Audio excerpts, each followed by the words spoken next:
Welcome back, everyone, to the Rekt League. This is week 3, and with that, we have some seriously hyped matches for you today.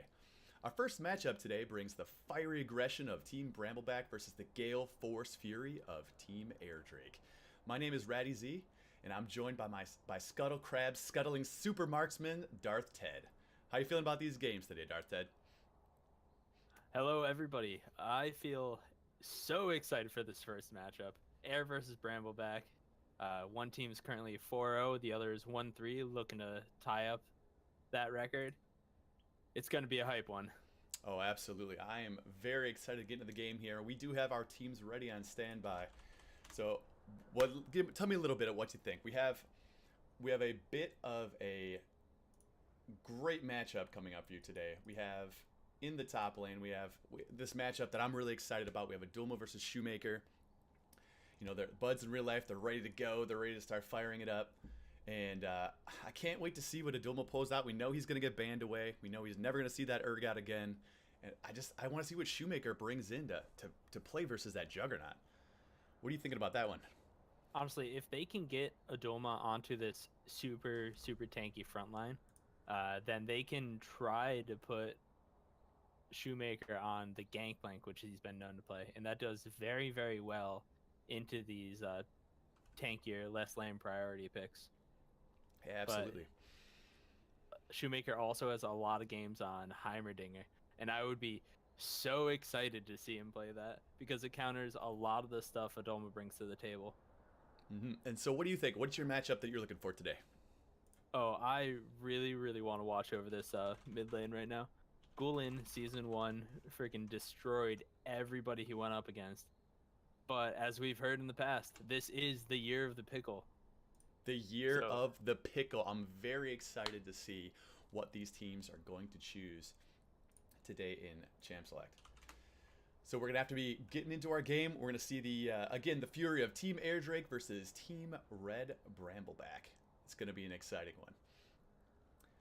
Once again, while we're waiting, I just wanted to say this is brought to you by Fig Newtons, the Fig Newton Analyst Desk. I forgot we were the Fig Newton Analyst Desk. We're gonna be talking about it all the time. Delicious Fig Newtons, just like the delicious battling you're gonna be seeing on the Rift today. But we're gonna be getting here, so we go right into Champ Slack. We got Team Air starting off on blue side today. They're gonna get the first pick, which is gonna give Red Brambleback the first double, the combination. And so we begin. We get the Maokai takeaway. We know Enraged Ovary, you're a Maokai master. You like to run at him with the big fat tree, but today it's taken away. What else we see going on? Yeah, and then we see the Gangplank ban going against Shoemaker. So, I mean, these teams know each other very well, and they just know that's a comfort pick for him, getting that away. Agreed. Just immediately taking that away. Did not start taken away from Enraged Ovary as well, I'm assuming, just to make sure that there's no shenanigans from the jungle. They don't want any kind of party raid coming in and taking people by surprise. By surprise. What? The Draven ban. Oh, yeah. Man. I think that is very smart by Team Brambleback, just because they know their bot lane is a little bit of a weakness, and they know how strong and sickly is. And as soon as you get one kill on the Draven, there's no stopping him.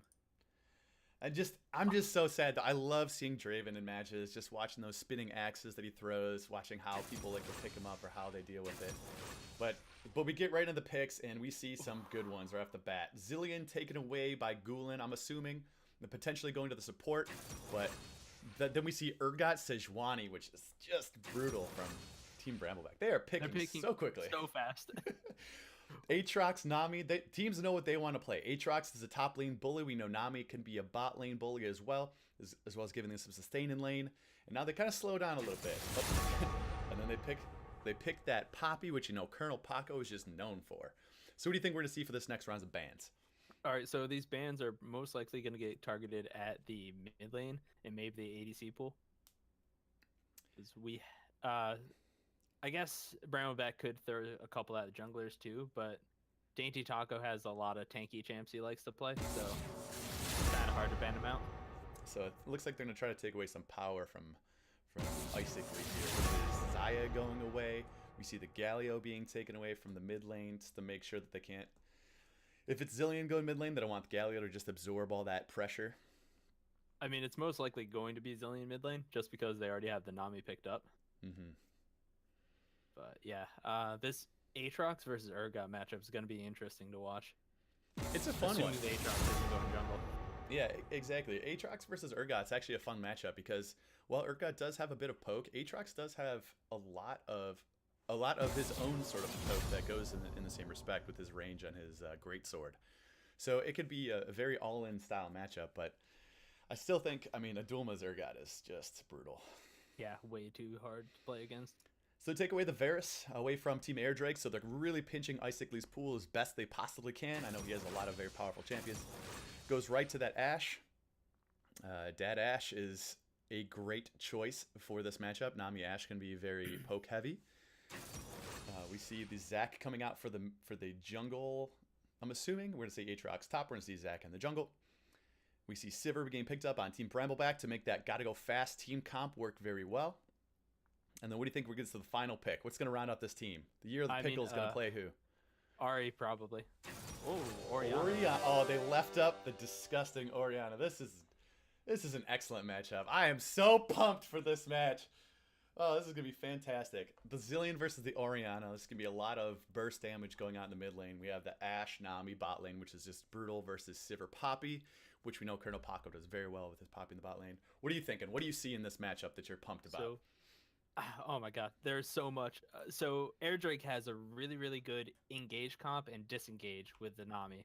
And that's going to be huge against the Sivir ultimate with the Sejuani running straight at your face. It's really on Pickle Popper to win team fights. If Pickle Popper and Enraged Ovary can hit their combo, then they're going to be destroying the squishy backline of Icicly, Cop, and Gulen. Mm-hmm. The problem is they're still a Zillion, though. So unless they can get 2 or 3 members with that combo, not much is going to happen just because Zillion ult's going to go down. They're going to recover from it. And then the engage is going to come out from the Zac and Nami to stop all of the damage coming through. Oh my goodness, this is going to be such a hard matchup. Yeah, this is going to be crazy. I mean, all lanes are pretty much going to run even. Urgot should have the early push against Aatrox. Ori and Zillion should be even. And the Ashe Nami should have an early push against Sivir and Poppy. So we'll really have to see where the Zac and Sejuani want to go set up their ganks. I'm assuming there's going to be a lot of focus onto the bot lane from Dainty Taco, just because if Icicly gets ahead and gets out of lane, he should be able to snowball the game into a victory. Agreed by that. I think it's gonna be very interesting to see how they play it, where the resources go. To see that in all of this, it's gonna be a very interesting matchup we have in front of us. I'm really not sure what we're gonna see as far as the level 1 in order to kind of prepare ourselves for this game. Both teams normally start defensively for the level 1. So I'm expecting no real shenanigans are going to come out. I can see that. It's kind of like, I think both teams feel like they have a good fighting chance as long as they don't just lose right off the bat at level 1. And there's no particular team here that has any what we consider very powerful level 1 champions that can really do a lot of work. I mean, there's a lot of poke going out, but no one really can get a lot of grabs going in. Maybe Aatrox with the end of the Q damage could pop him up, or that's really about it. Double. Like, there's no one here that's really gonna entice a level 1 fight. I have a very interesting question for you. So what happens when an Urgot ults an Aatrox when he's low? Ooh, interesting. What I imagine is he would kill the Aatrox, and then the Aatrox would start respawning and could move around. Okay, so if he's ulting, would still get pulled in. Yeah, if he's ulting, he will get pulled in. He will die just like you would in the game. It'll do, infinite damage, and then he will start respawning with his blood pool. But it's not like he can. If you respawn back with Aatrox too late, with his ult has to be running or ticking in order for that to happen. Because if you start ulting right away, you don't have any power in your blood pool to give you that health regen, so you'll just die. They'll just pull you in and you'll be dead. So the next question is, how does it work with the Zillion ulti? Same thing. You'll die and then respawn at that spot. So it's just like it's just like if you were to eat an AD carry that had a guardian angel. Okay. Which is still not a great spot. You don't really want to die next to Urgot and just, Yeah, definitely not. just standing there waiting for that big hunk of a crab monster to just start purging you with his W ability. Starts rapid firing these gunshots like into your side. You know, it feels real bad.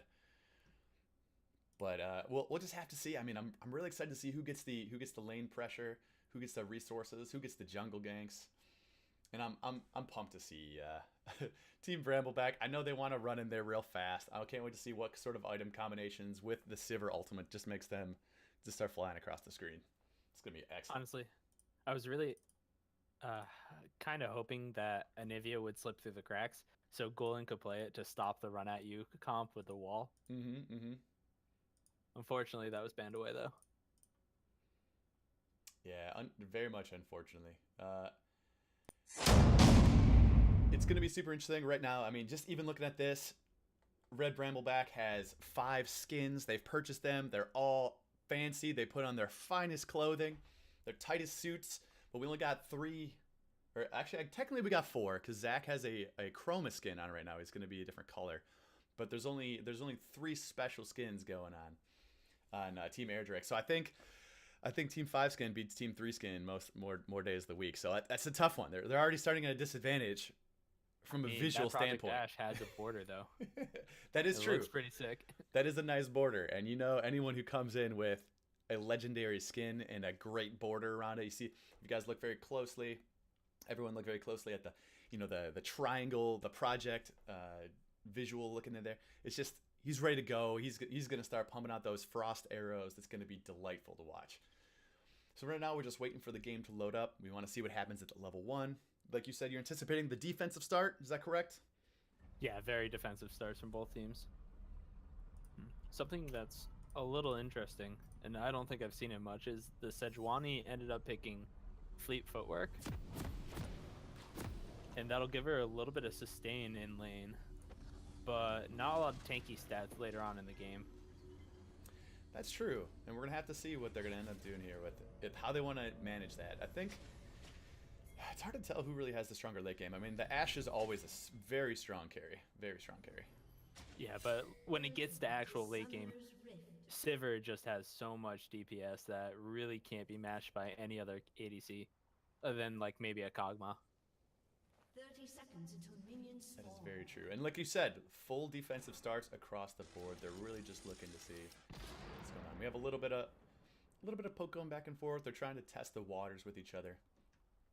But I think Golan was just playing a little defensive with his bombs. So I want to make sure no one was waiting for him. But they do spot out a little bit of the cheekiness. Oh, yeah. Notice that hits him with the bomb. What up?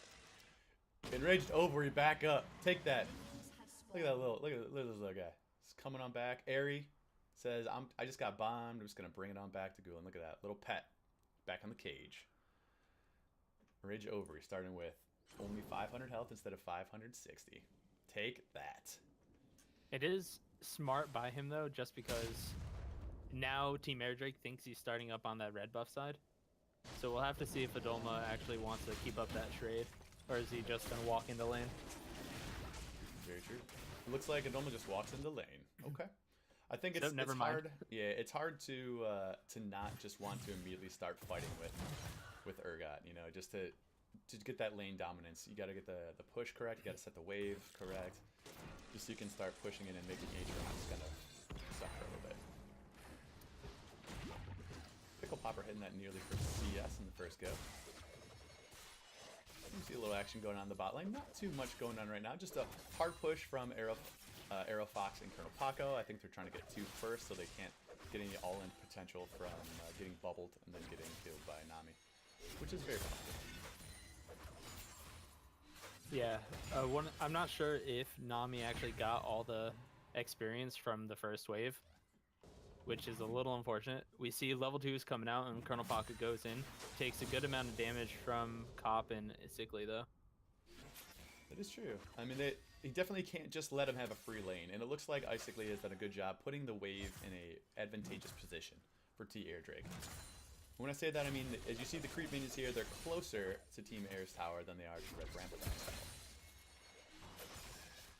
tower. Other than that, we got a little bit of poke going on in the top lane. It looks like Shoemaker is providing quite a bit of damage onto Adulma and vice versa.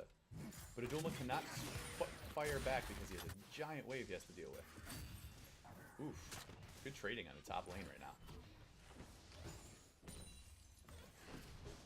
Yeah, even though he does end up having the health advantage over Adulma, he's still down about 6 CS, which means this Urgot is going to get off. He's going to get a really early TP in, or back in, and get some items and TP back in the lane. Yeah, it's true. And it looks like Icically taking quite a bit of damage to the bot lane too. They're looking pretty low, not very healthy. You're gonna have to be just focusing on that farm right now. Thankfully, the Nami, that is the support character, does possess a heal ability, which is going to allow Icically to get back up to fighting health, so he doesn't just have to play passively the entire lane, which is great for a team pair. And in the bot lane, one thing Paco does really, really well is get these stun off of walls. He goes in though, gets the stun on the wall, heal comes in. First blood going over to Icically, has to flash out. Sivir is exhausted and ends up just walking out of that. Nami just said, get out, just get out. We have a top lane going at the same time. JT Taco coming with Shoemaker right now, looking for the kill on Adulma, forces the flash out right now. And Shoemaker just starts using his abilities on the wave. Adulma does not leave the lane, however. Feeling a little safe knowing that the Zac also left with a little less health than anticipated. JT Taco given Shoemaker a defensive ward on his part, so he does not have to leave the lane and can continue getting CS. That's fantastic. That's a great teamwork there on Team Air Drake.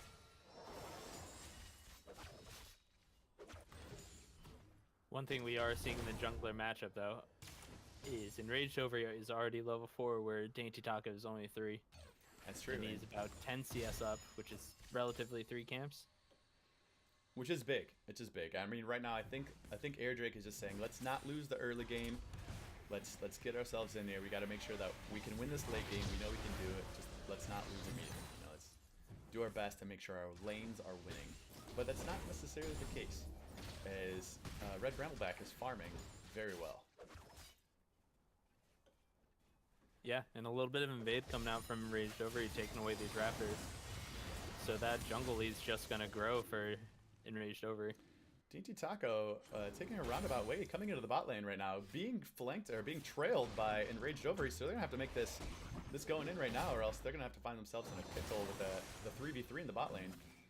But with Icically being a little low, I don't think they wanted to take that, but ultimately they just walked out. They said, no, we're not gonna do it, and just backed it up. I mean, it was a good gank. It gives Icically a little bit of room to get some free CS in and get the wave in a form which he wants. Pickle Popper using a lot of mana to push his mid lane here. It's getting really low at this point, so he's gonna have to find himself a good opportunity to go back and buy some things. And Icically doing his best to farm at the tower. Doing relatively well considering Icically and Aerofox are at the same CS level. But Adulma pushing his dominance in the top lane right now with his 15 CS lead, which equates to approximately a kill at the early part of the game, is pushing Shoemaker under tower. So we're really starting to see that Urgot, you know, that difficult bruiser, really just do what he does, you know, just push him around in the top lanes, and you're not going to get any of those creeps. These are my creeps. You know, you think you're going to doing great. You picked your Aatrox into me, but you let me have the Urgot. You didn't watch last week's game. Twitch.tv/the Rekt League.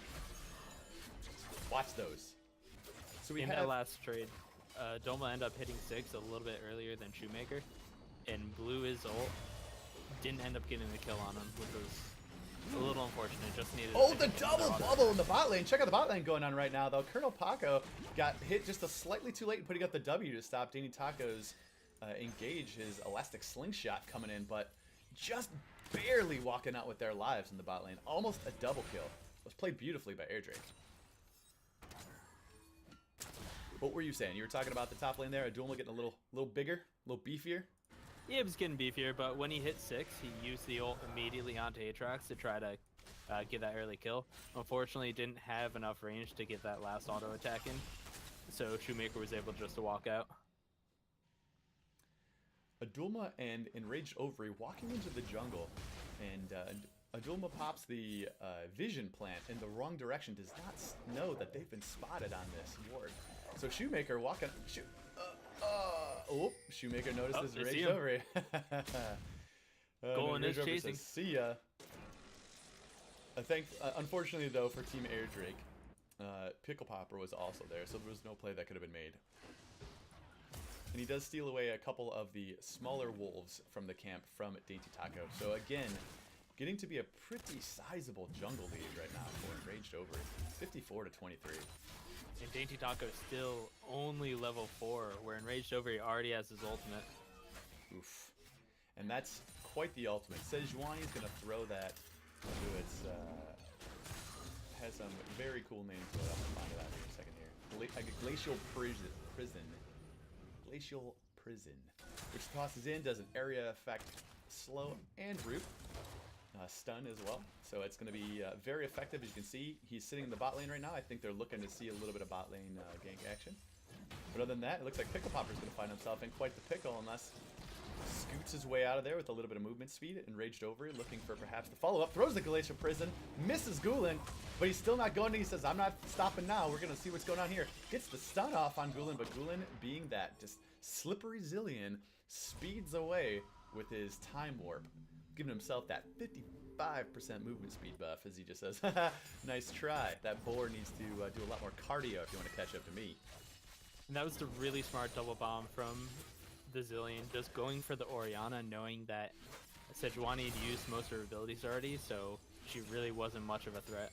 Exactly. Gulen not stressing it out, saving his flash as well. Really good. Pickle Popper, though, sitting in the mid lanes, pretty with a blue buff, and starting to get that CS advantage. And we're seeing a little bit of action going on the bot lane right now, but Icicle gets smacked away by the Keeper's Verdict, trying to potentially go in on the Nami in the bot lane. But a little bit of parity going on right now. They're staying very close in farm. And Dainty Taco coming back in for the return gank right now, thinking about it and walking away. So yeah. Unfortunately, Icicle already used the Ash Arrow to stop Paco from doing any more damage onto her. So if they still had that up, the Zac coming down bot lane probably would have been a very good gank, but unfortunately they had just used it. Gulen does walk by the pink ward and then, thankfully, does pay enough attention to notice that he did walk through one and clears it from the mid lane, giving him the opportunity to potentially roam at a later time. Adulmo freezing the lane in the top side, doing a great job doing lane control right now, making it very tough for the Aatrox. This is just going to get worse and worse. Being up by about 30 CS is the equivalent of seeing a 2-0 start on this Urgot, and you never want to see that when you're a top laner versus an Urgot. He's a disgustingly strong champion that really starts to bully the lane very hard if he gets ahead, and he gets ahead quite often.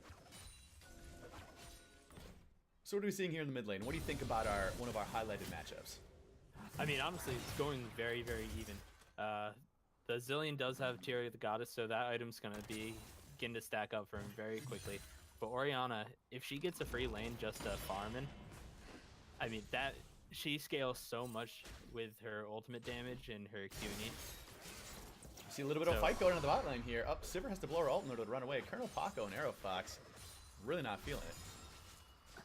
All right, but back to what you're saying. The action is subsided. They decided to call a ceasefire. I mean, both these mid laners really want just to farm up and not do anything. They have good jungler setup, but since Enraged Over is more focused on just invading on Dainty Taco and keeping him down, there's probably not much action we're actually going to see in the mid lane until they start roaming. I can see that, and we'll have to see exactly when that starts to be, because at this point I'm not really sure. It looks like we're going to potentially see the top lane tower go down first. Depending if Adulma keeps pushing Shoemaker into the tower, eventually he's going to get enough chip damage into that tower, so eventually it's going to break, it's going to crack, and that delightful knight there with his hammer is going to fall down, and we're going to have to see a little bit more Adulma anticipating the fights going on in other parts of the map, and then really seeing where he can put that pressure, assert that dominance. But here we go again. We have Pickle Popper just kind of roaming down, just trying to see what's available for him to take in the river while there's nothing much going on mid lane. And the bottom lane comes back, ready to keep farming again.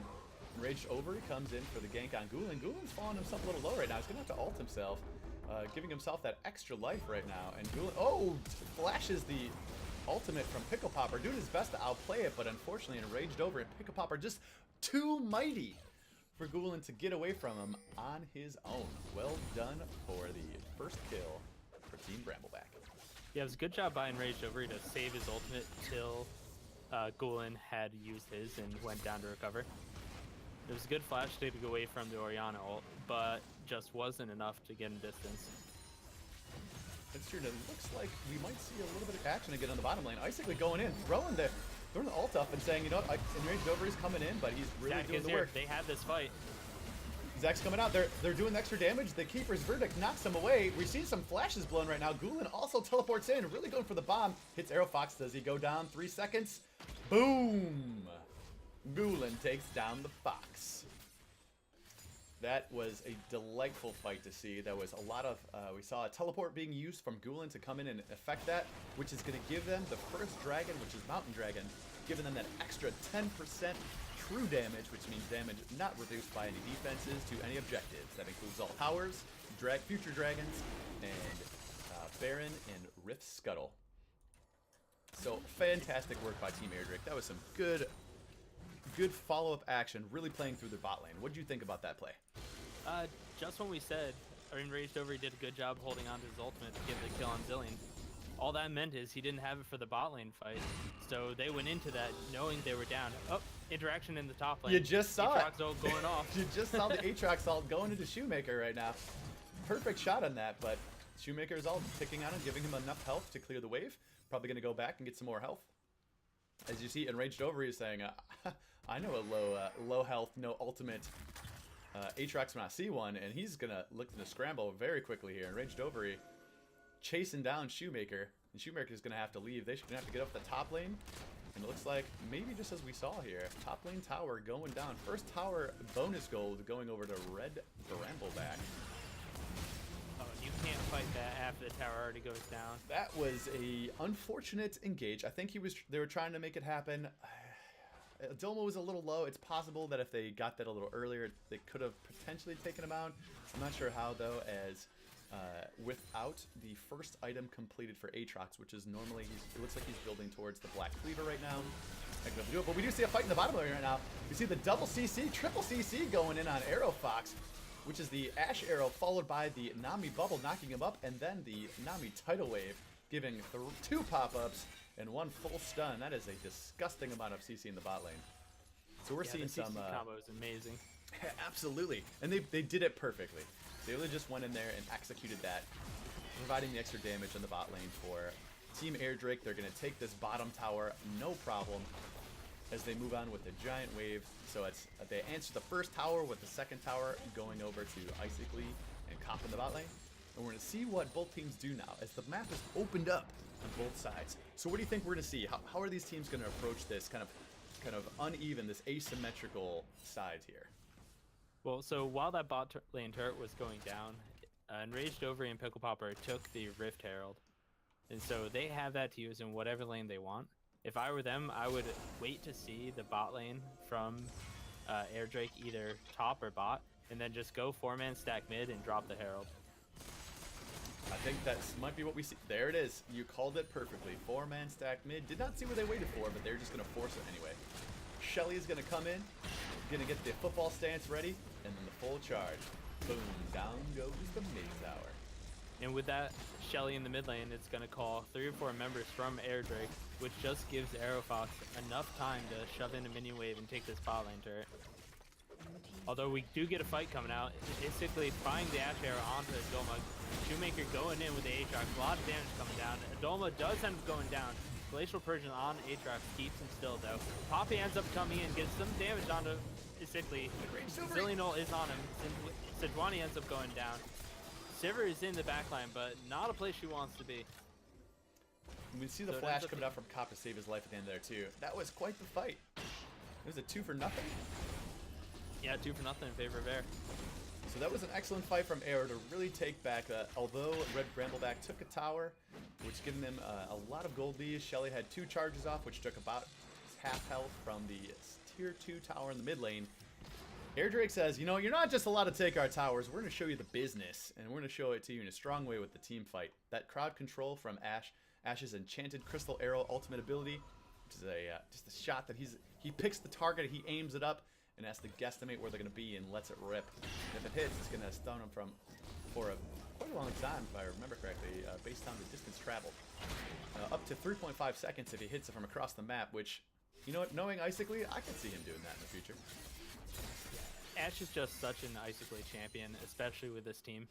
He really wants to be the person to step forward, tell the team when they're engaging, and now he's on Ash. He actually has the ability to fire that engage tool.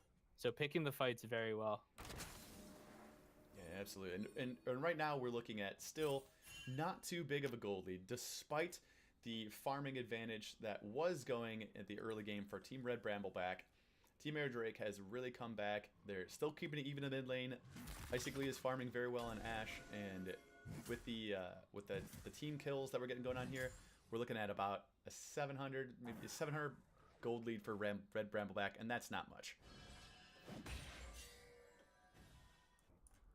Alright, so it looks like teams here are moving around their map. They're trying to figure out the rotations. Where do they want to go? Where are they going to start putting their pressure?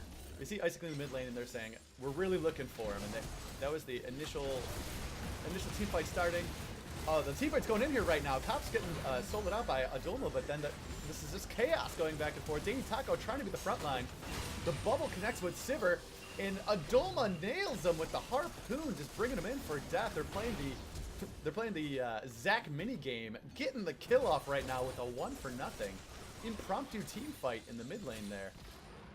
That was impressive. I didn't think that was going to turn out that way with the missed Sejuani Glacial Prison to start it off. But what did you think of that fight, Ted? I mean, unfortunately, Shoemaker wasn't a part of that fight. He showed up after it was already over. So they engaged when they had a 5v4 against Team Air. So even with the Sejuani missed ultimate, it was still just enough to let them do a lot of damage and get a kill. Yeah, that was pretty interesting, and it looks like they're literally they're trying right now to see what they want to do about this Air Drake that's spawning. They're positioning themselves for another fight. They say, all right, we just beat you a second ago. We think we can take this Air Drake for free.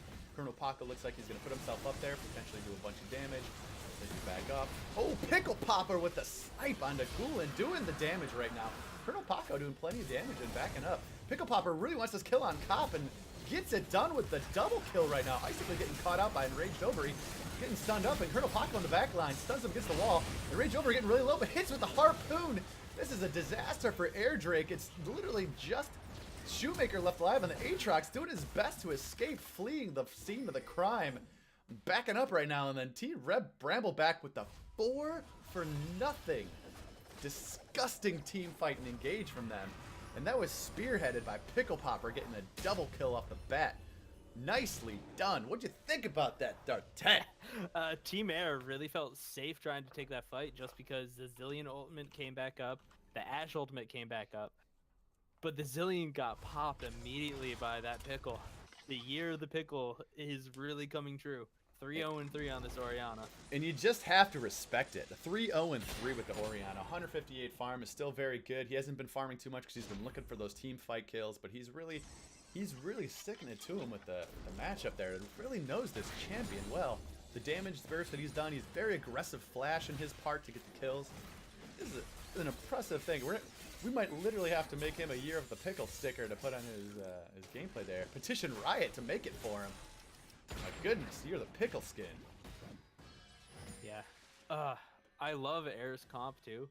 It just, every champion on their side seems to counter Aldoma in some way. But this Urgot is so freaking good that he can't be countered.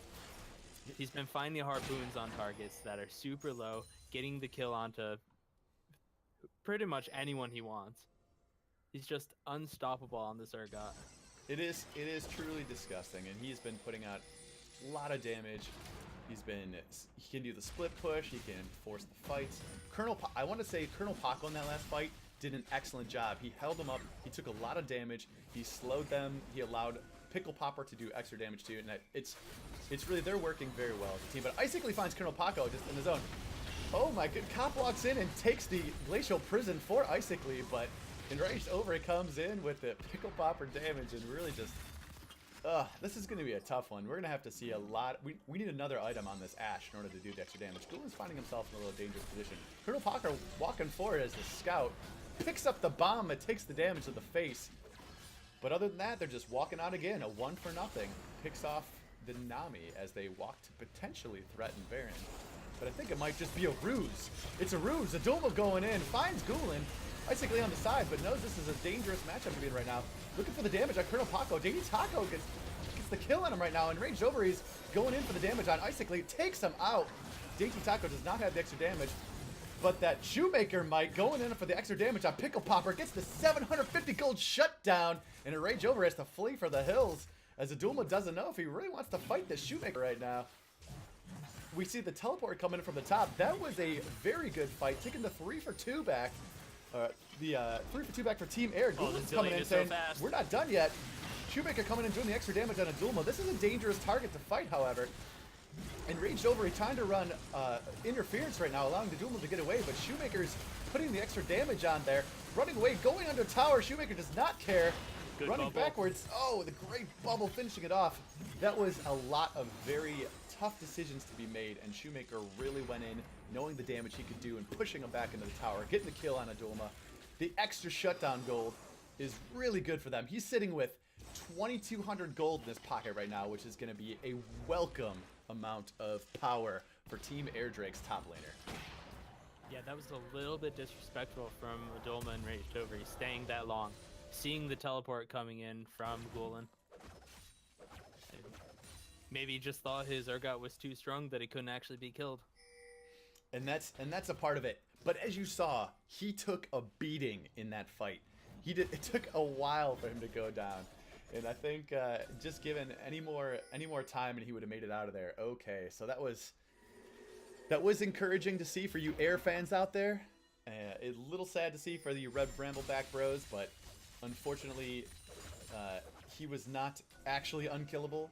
He is just putting it out there, just trying to see what he can do, what he can force. But we're gonna have to see how this goes here. Shoemaker now picking up a couple extra items, which is gonna boost his damage quite a bit, which is already pretty substantial.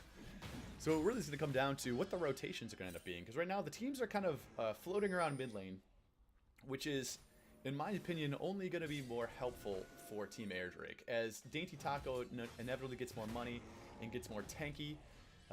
Finishes up his third item. He does his Night Bow for the Ashe already. It's going to be harder for Red Brambleback to just cruise in and do enough damage to kill people.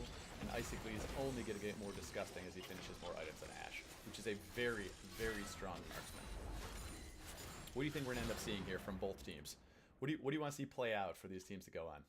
Well, right now, Team Brambleback is doing a great job controlling Vision over Baron. But just like you said, this Ashe pick is super good for those hawk shots at being able to spot out if enemies are doing objectives or not. So I really want to see Brambleback put Adulma in the side lane, let him 1v1 against Shoemaker, and kind of dominate that matchup.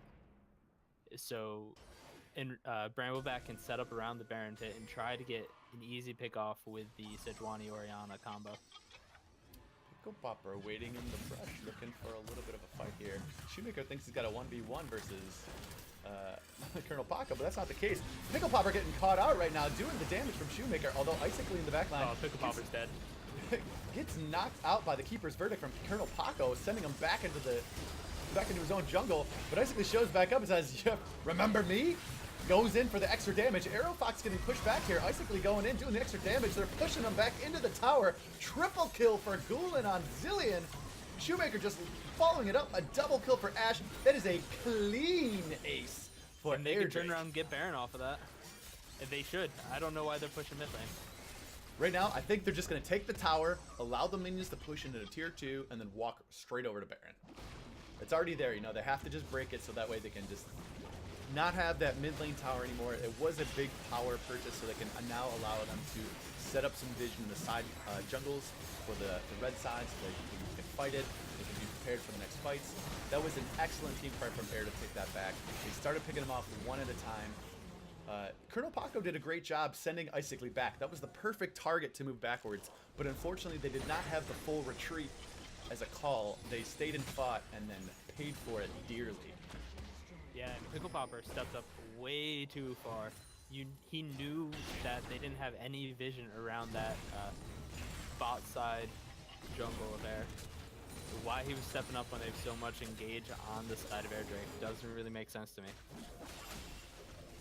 Indeed. Just got a little too ahead of himself. Just thought he could do a lot of damage. He was 5-1 at the time.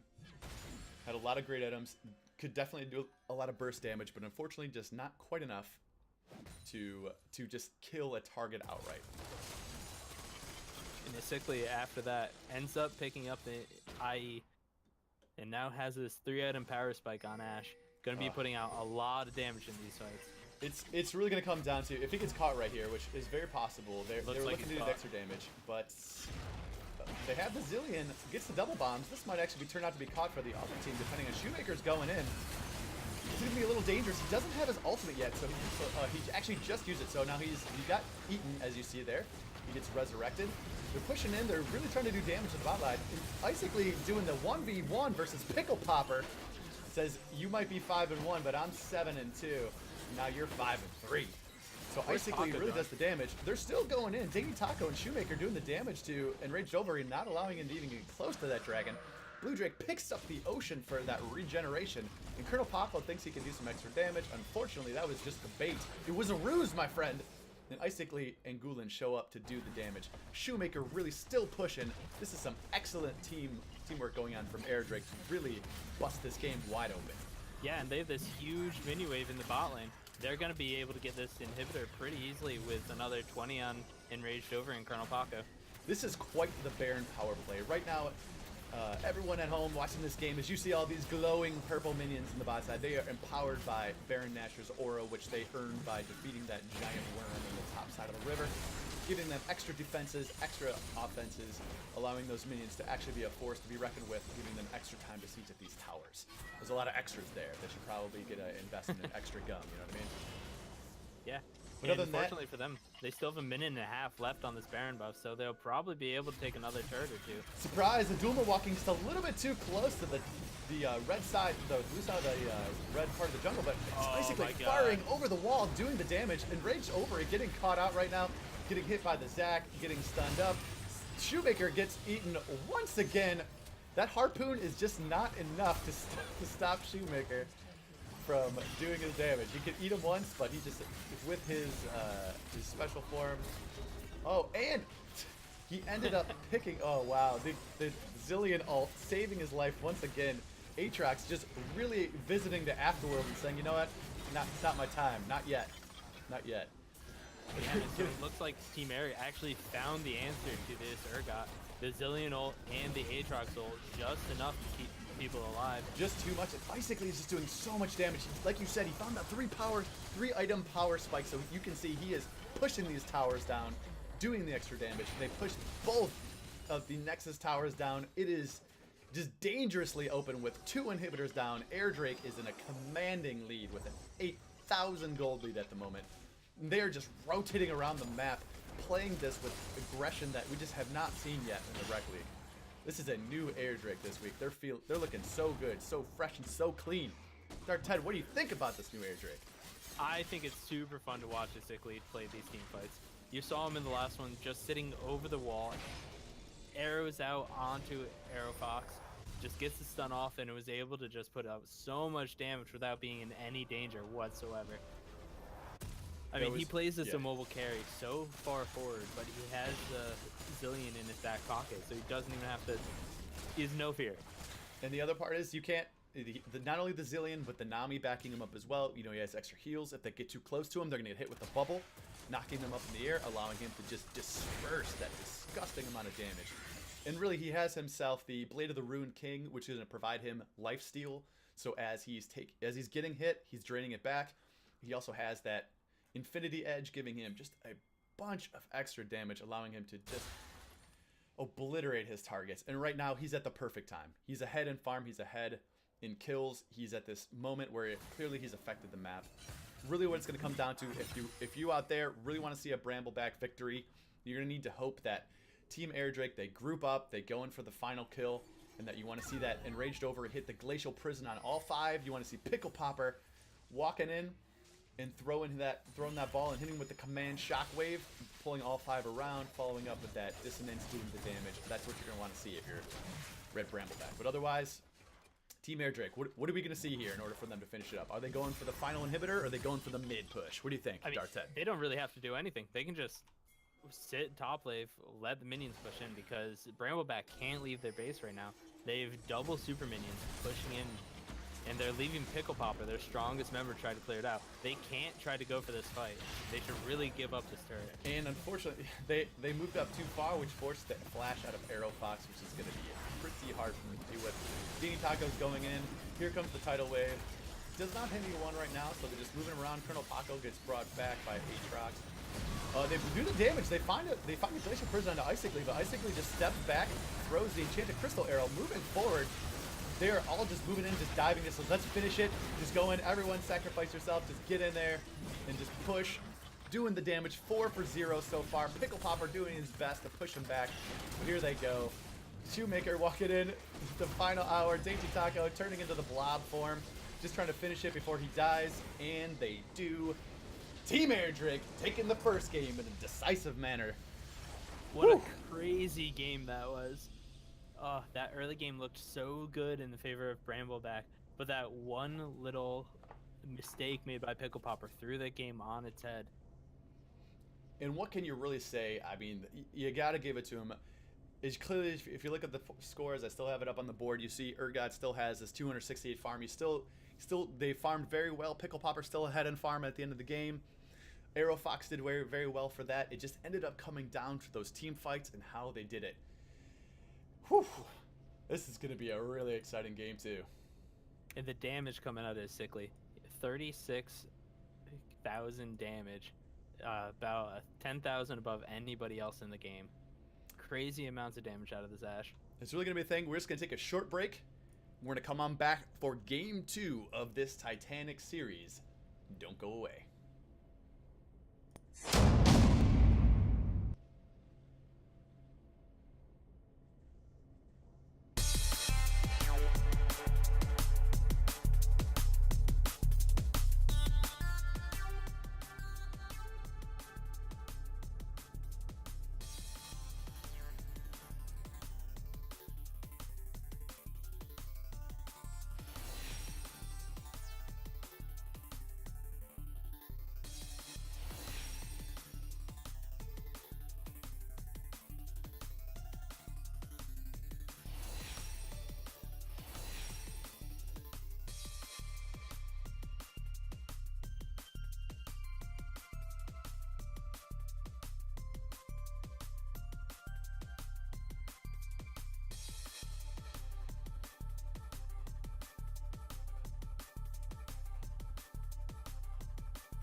Welcome back, everyone, from our brief break from that titanic battle between Team Airdrake and Team Red Brambleback. That was quite the first game that we saw here.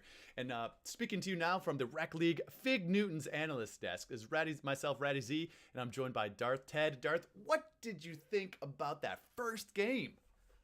Oh my god, that game was so intense. It was so even. I think a 1K goal lead for Brambleback pretty much the entire game until that one fight around mid lane where Pickle Popper got caught out. Yeah, that was so close. That was very, very interesting. It's just watching the gameplay go and just watching them just go at it. Just these team fight after team fight goes one way. 3-for-0 for Brambleback, 4-for-0 for Air. It was really impressive to see, and I cannot wait to see match 2 coming up for this. Yeah, right now we're getting both teams set up. I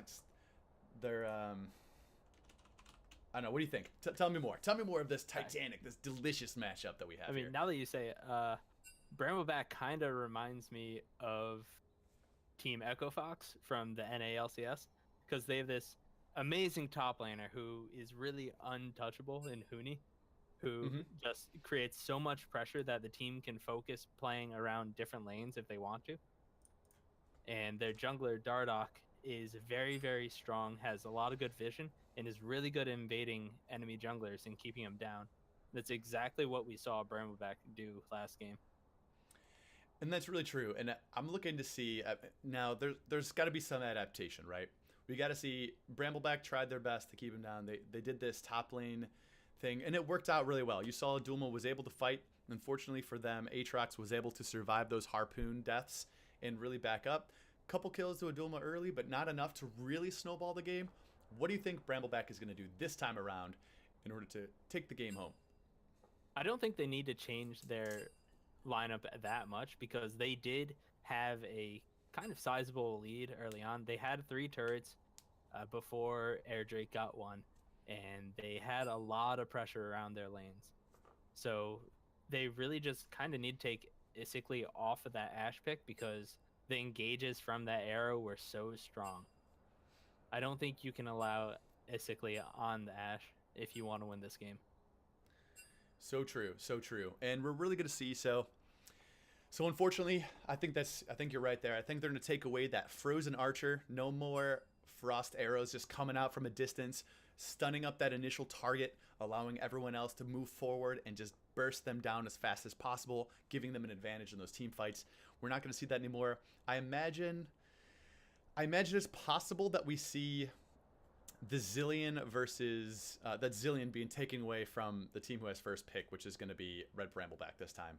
That has really been a contested pick the past couple weeks and done a lot of strong work. So I'm anticipating that to be taken away from Pickle Popper this time around.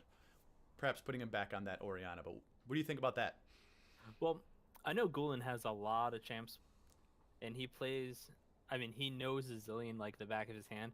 So he might want to try to let Pickle Popper pick that in order to get the counter on it. And Zilean, is very strong, but he has a lot of weaknesses. That's very true. That's very true. And I've yet to see... I'm not sure what Gulen would pick into a Zilean right now. As we saw, he generally plays... I know he plays a lot of Anivia, which is that... For those of you out there who don't play too much, he plays this beautiful Frost Bird to go with our awesome Frost Archer. I believe it's a Cryo Phoenix is the actual name, and I wonder if that would be something that he'd pick up. We know we've seen that in the past. I'm really interested to see what they do with first pick this time around. If they allow, do you think they'll allow him to get Urgot again? I think the Aatrox ban is gonna come out from the side of Brambleback, and I think when the Aatrox gets banned, we're gonna see an Urgot ban. Absolutely, and I wonder if they can play that correctly. Let's see. First ban goes over to blue side. Yeah, you're right. They could see Aatrox before they do, as one of the bans before they have to choose. Good call. And that's a good strategy. No way in hell that the Urgot gets through if Aatrox gets banned. So just to inform everyone out there right now, we're just waiting for a substitute to come in to take the place in Red Brambleback. We're just they're just restarting their client right now. They're getting back into the lobby so that we can get started. But until then, we're going to talk. I would like to talk a little bit about, I think, perhaps an underappreciated pick that went on in the last game for Team Air, which was Cop on Nami. That was quite the pick to really round out what we wanted to see in that bottom lane for Team Air.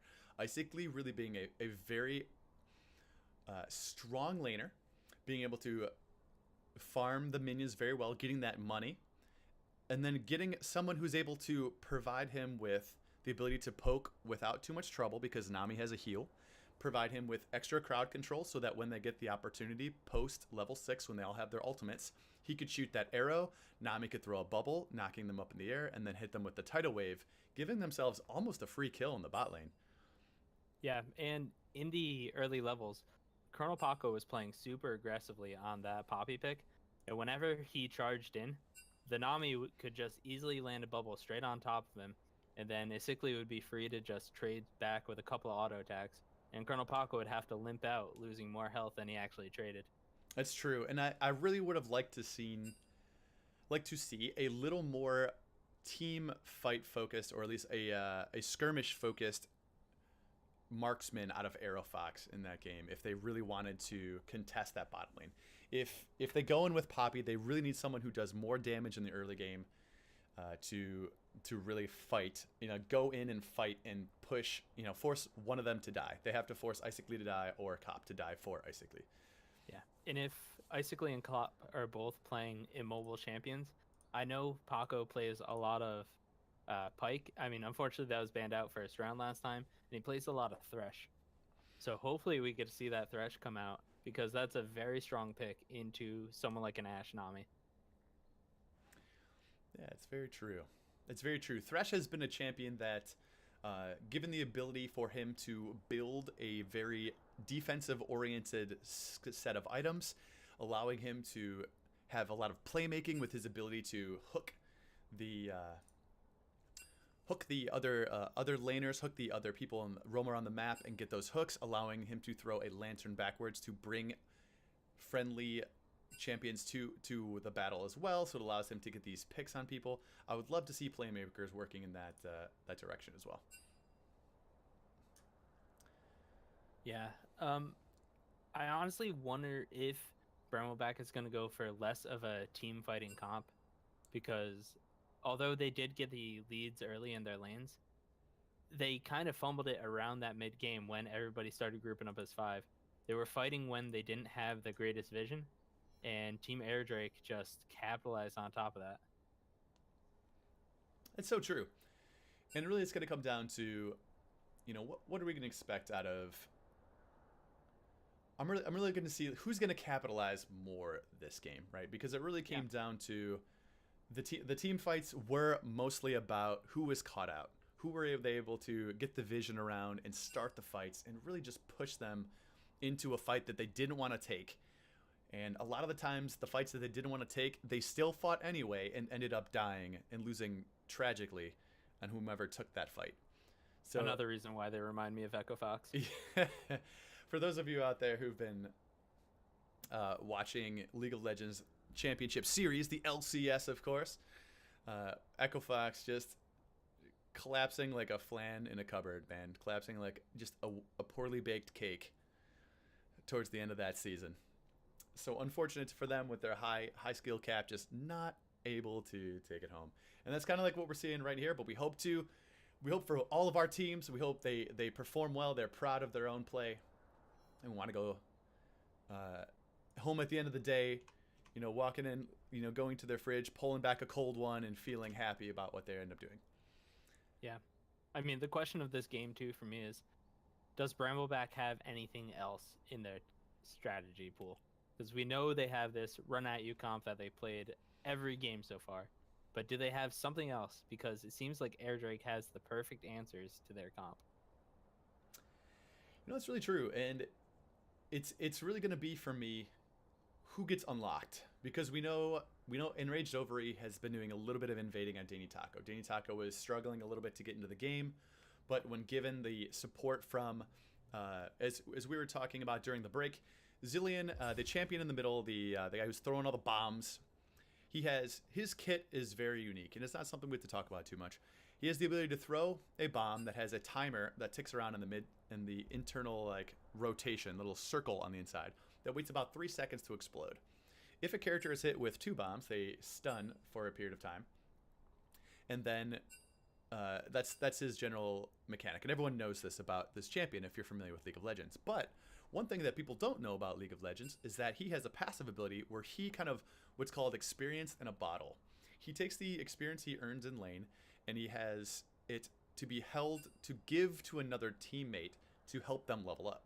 So as Dainty Taco was falling behind from farming in the jungle, he was able to walk towards the mid lane, and Gulen was able to give him experience to help him catch up to Enraged Ovary, who was farming faster and more efficiently on the other side.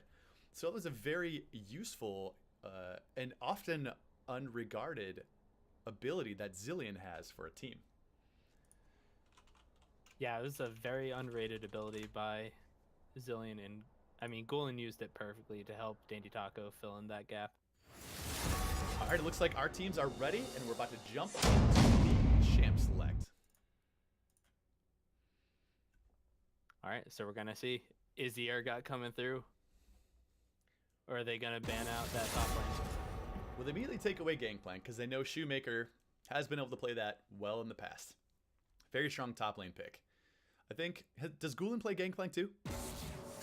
Gulen used to play a little bit of Gangplank, but Gangplank mid is it isn't really viable anymore, so. That's true. I don't think we'll see that until we possibly see Shu want to bust it out someday, who is our fantastic mid laner for Team Ocean. But other than that, we see the same bands coming out from Team Air, Maokai and the Nocturne. We see the Draven and the Gangplank tanking away from Team Air. Same band thus far, pulling Exactly away the the same. Anivia as well. Okay, so we did not see anything targeted at the Aatrox or the Ashe or anything like that. Oh, The that's Zilean different. ban. There it is. Okay. I thought that might be the case. Taking away Zilean from Pickle Popper because we know he plays that well, and we know that they don't want to have to deal with that fight. And they get Ashe for Drofig, one of the champions that he's known to play.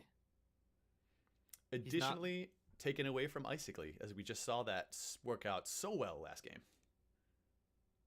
Yeah, so very smart pickup from Team Brambleback. We get the Xayah being picked out for Icically, providing him a similar amount of power. Xayah and Ashe are similar in many ways. Xayah is the one who throws a lot of feathers.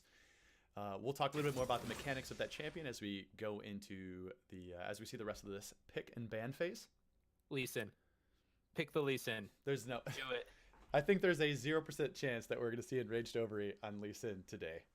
I think he's going to be, if he picks Lee Sin, he's going to be able to invade Dainty Taco like he did last game and probably pick up some early kills. I can't really see that happening. Knowing Enraged Ovary, as I think he has moved on from his Wild Oats days of playing Lee Sin in ranked in our And the series. Pike was actually left up on the side of Team Airdrick, so they're able to snag that for Colonel Paco.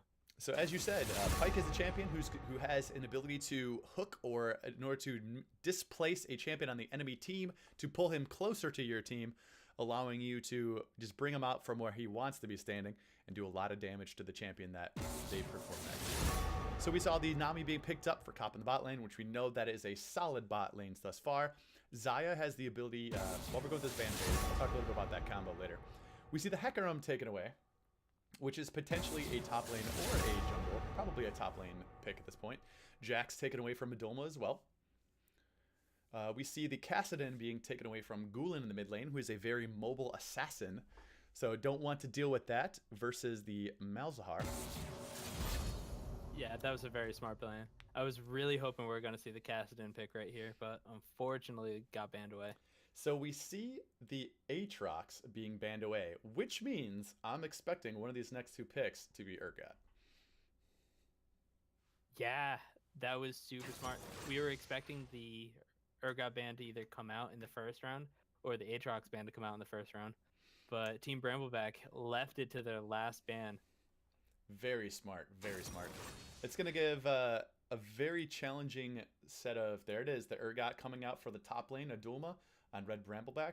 We see the Ahri picked up for Gulen in the mid lane, giving him a lot of control and potentially a lot of roam. There's a lot of assassination possibilities for Ahri. She is the nine-tailed fox who likes to dash around, who can charm people with her guile, which makes them walk slowly towards her, which is a very predictable pattern. First of all, a lot of people can do plenty of damage. Sejuani coming out for Enraged Over. I think that was expected based on what he was talking about, being a tank jungler. And the final pick being left for, I'm assuming, our top laner here to see what happens. What does Shoemaker want to do versus that Urgot without the ability to auto-resurrect? There it is, the Heimerdinger. I was really hoping for this pick. All right. So to explain what's going on here in our game, we some of the big matchups we see is Urgot, you saw before, which is that crab monster, the executioner in the top lane, throwing out those harpoons, trying to get people low by poking them down.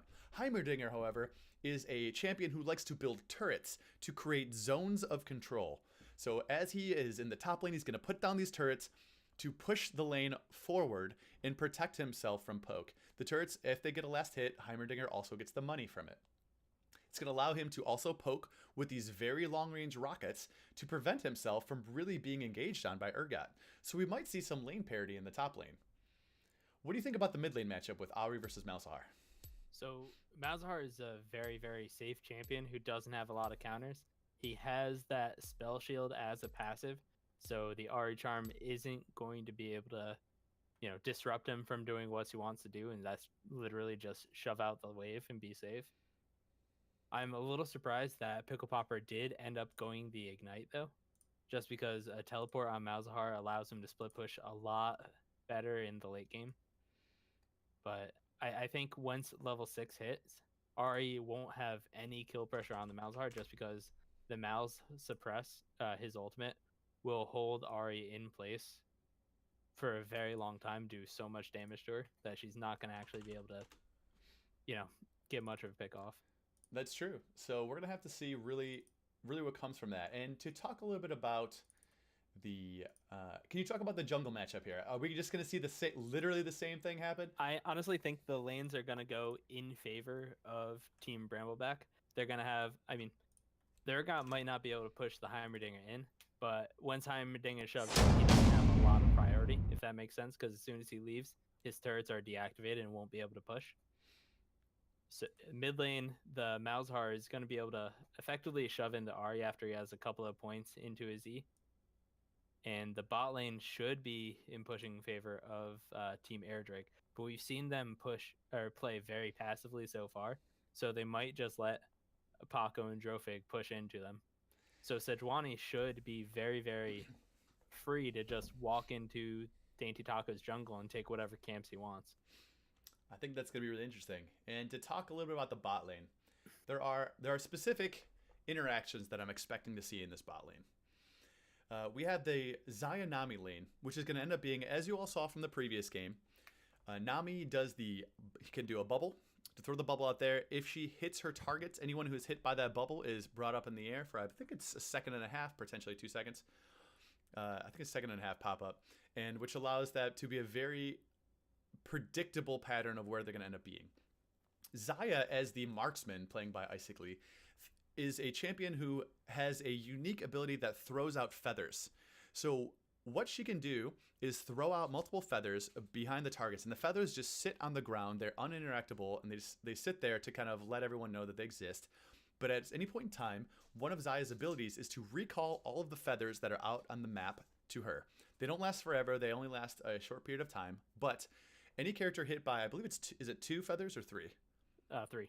So any character that's hit by 3 feathers is rooted in the same place for a short period of time.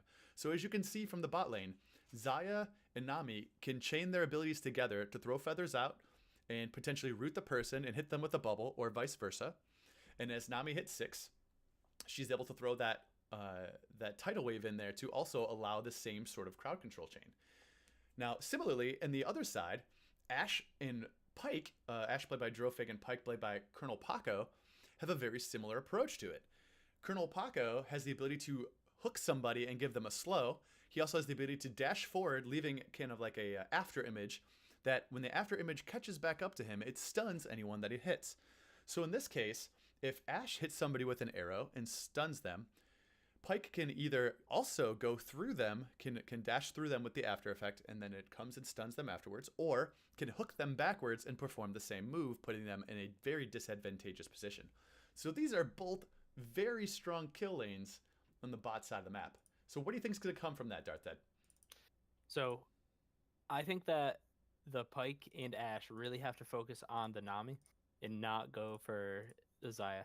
Because when Xayah hits 6, her ultimate is she's able to become untargetable for a second. Which means any CC that gets thrown out at Isically, he's going to be able to dodge very easily. So what it comes down to is, does Isically have the reflexes required in order to dodge all those incoming abilities? Yeah, there's going to be a lot of CC thrown at him. The Sejuani ult, the Ashe ult, and any Pike hook. It looks like there is a lot of support going on in chat for Drofig right now. If you're all voting for Drofig, what I want to see is a exclamation point Bramble in the chat. Let's see him coming out for him. You'll get a lot of phrases that are going to help pump you up for this game. But other than that, you see is we got the skin battle going on here. We got the 4 skin on the top side versus the 4 on the bottom. Right now, they are matched up. This match is... It's getting good. Still rocking the Project Ashe, too. I like seeing that. I like seeing that expensive skin. What do you think about the skin battle so far, Darthed? I mean, personally, High Noon Argot is a great skin. I mean, it just came out recently with High Noon Thresh and High Noon Lucian. But then again, we have Piltover Customs Heimerdinger, just looking like a stud in that picture. That mustache, man. You look at mustaches like that, and you know glory and greatness is in your future. Apparently, the game for me crashed for some reason. Yeah, my game just crashed as well. That is interesting. All right, I'm going to have to put a quick... put the preload back up for a second here to see what's going on. Let me just message some of the players, make sure they actually got into game.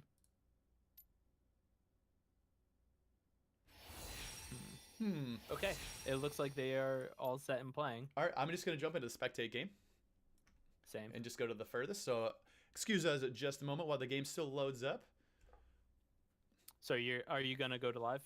Yeah, as soon as I can. Okay.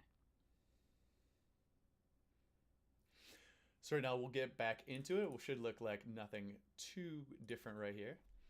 Yeah, I mean, I'm in, so I can kind of start going. A lot of pings coming down. Brambleback seems to be going in. A ward spotted out from Cop, though, so nothing coming out of that invade. Air Drake does know that Bramble is going to be starting on this bot side, where it looks like Dainty Taco is going up towards red side, starting on his red buff. And the Heimerdinger turrets should allow him enough support so that Heimer doesn't have to lose any minions in lane. So right now I'm at the 1 minute mark. Are you about the same? Yeah. Excellent. All right, so I am fully in game. We are prepared. Everyone on the stream should be seeing all the goodness right now from the Rekt League Week 3, match number 1.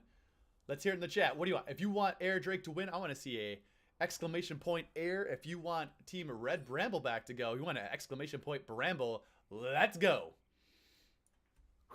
Oh, no. I wonder if Isically and Cop are going to try this cheese. Doesn't look like Cop's actually walking for it, though. I think they want to. They're feeling it right now. He's calling it out, but it doesn't look like they're going to go for it. The minions will see him if they try. Cop's not feeling it. Not feeling it. And sometimes you just got to listen to your support. Oh, that would have been really good, though, because Drofig walked up by himself without Colonel Paco. So if they did go for that cheese, they would have had the kill on Ashe. 100%. Or a Summer 2 blown. So as you can see on the ground, these little golden feathers, if you're looking for that. So as you play the game and you watch Isically do the fights, these golden feathers on the ground as they disappear are what I was referring to. They will play a part in these battles in the bot side. In the top lane, as you see, these delightful little engine-looking things are Heimerdinger's turrets. They're going to provide him with defense, and as you see those little circles going around them, if he walks too far, they deactivate. Because without their inventor around, they are unable to operate correctly. So we see Gulen taking a lot of poke in the mid lane right now, and Pickle Popper really just doing very well with the CSing at the moment. One thing I want Ovary. to touch on is Isically Zaya. So the one thing Ashe has that Zaya doesn't is that long range ultimate just to set up fights. But we never saw Isically actually do that. The only ult he threw out was very short range, and it was he hit the target right in front of him to do all the setup for all the damage he had to follow up. We're seeing a Zaya little can bit of pretty much battle here provide- in the jungle for blue right now. Dainty Taco and Raged Ovary. Cop showing up, Icically showing up. They're all showing up right now, trying to defend their... Oh, gets this Dainty Taco with the smite. Smites it away from a Raged Ovary, which is excellent work. That means he gets the experience, he gets the blue buff that he's requiring, and it allows him to continue farming with much impunity with a lot of wasted time from Enraged Ovary. Comes out with nothing. It looks like Enraged Ovary actually smited a little bit too early on that. Which is too bad. If we were to go back and slow that down, we might see just a double-digit, maybe even single-digit health remaining on that blue Sentinel buff that they wanted to grab from the jungle. Well, Gulen and Pickle Pop are going back into their very well-matched farming techniques. Shoemaker just taking some poke from Urgot right now, though. Unfortunately, he's getting low, so he's going to have to be careful from an all-in and fairly early on from that Urgot. It's a good ward out from Shoemaker just to spot the Sejuani trying to come for any cheese ganks. Indeed. So what else we have going on here? So it looks like Enraged Ovary is walking, picks up the Scuttle Crab on the top side, giving himself a delightful 70 gold as he gets some vision on the top side of the map, helping Adulma to make sure that he can fight back with impunity from the roams. But it looks like Enraged Ovary is looking for a gank here onto very low Shoemaker. This is not going to work out too well.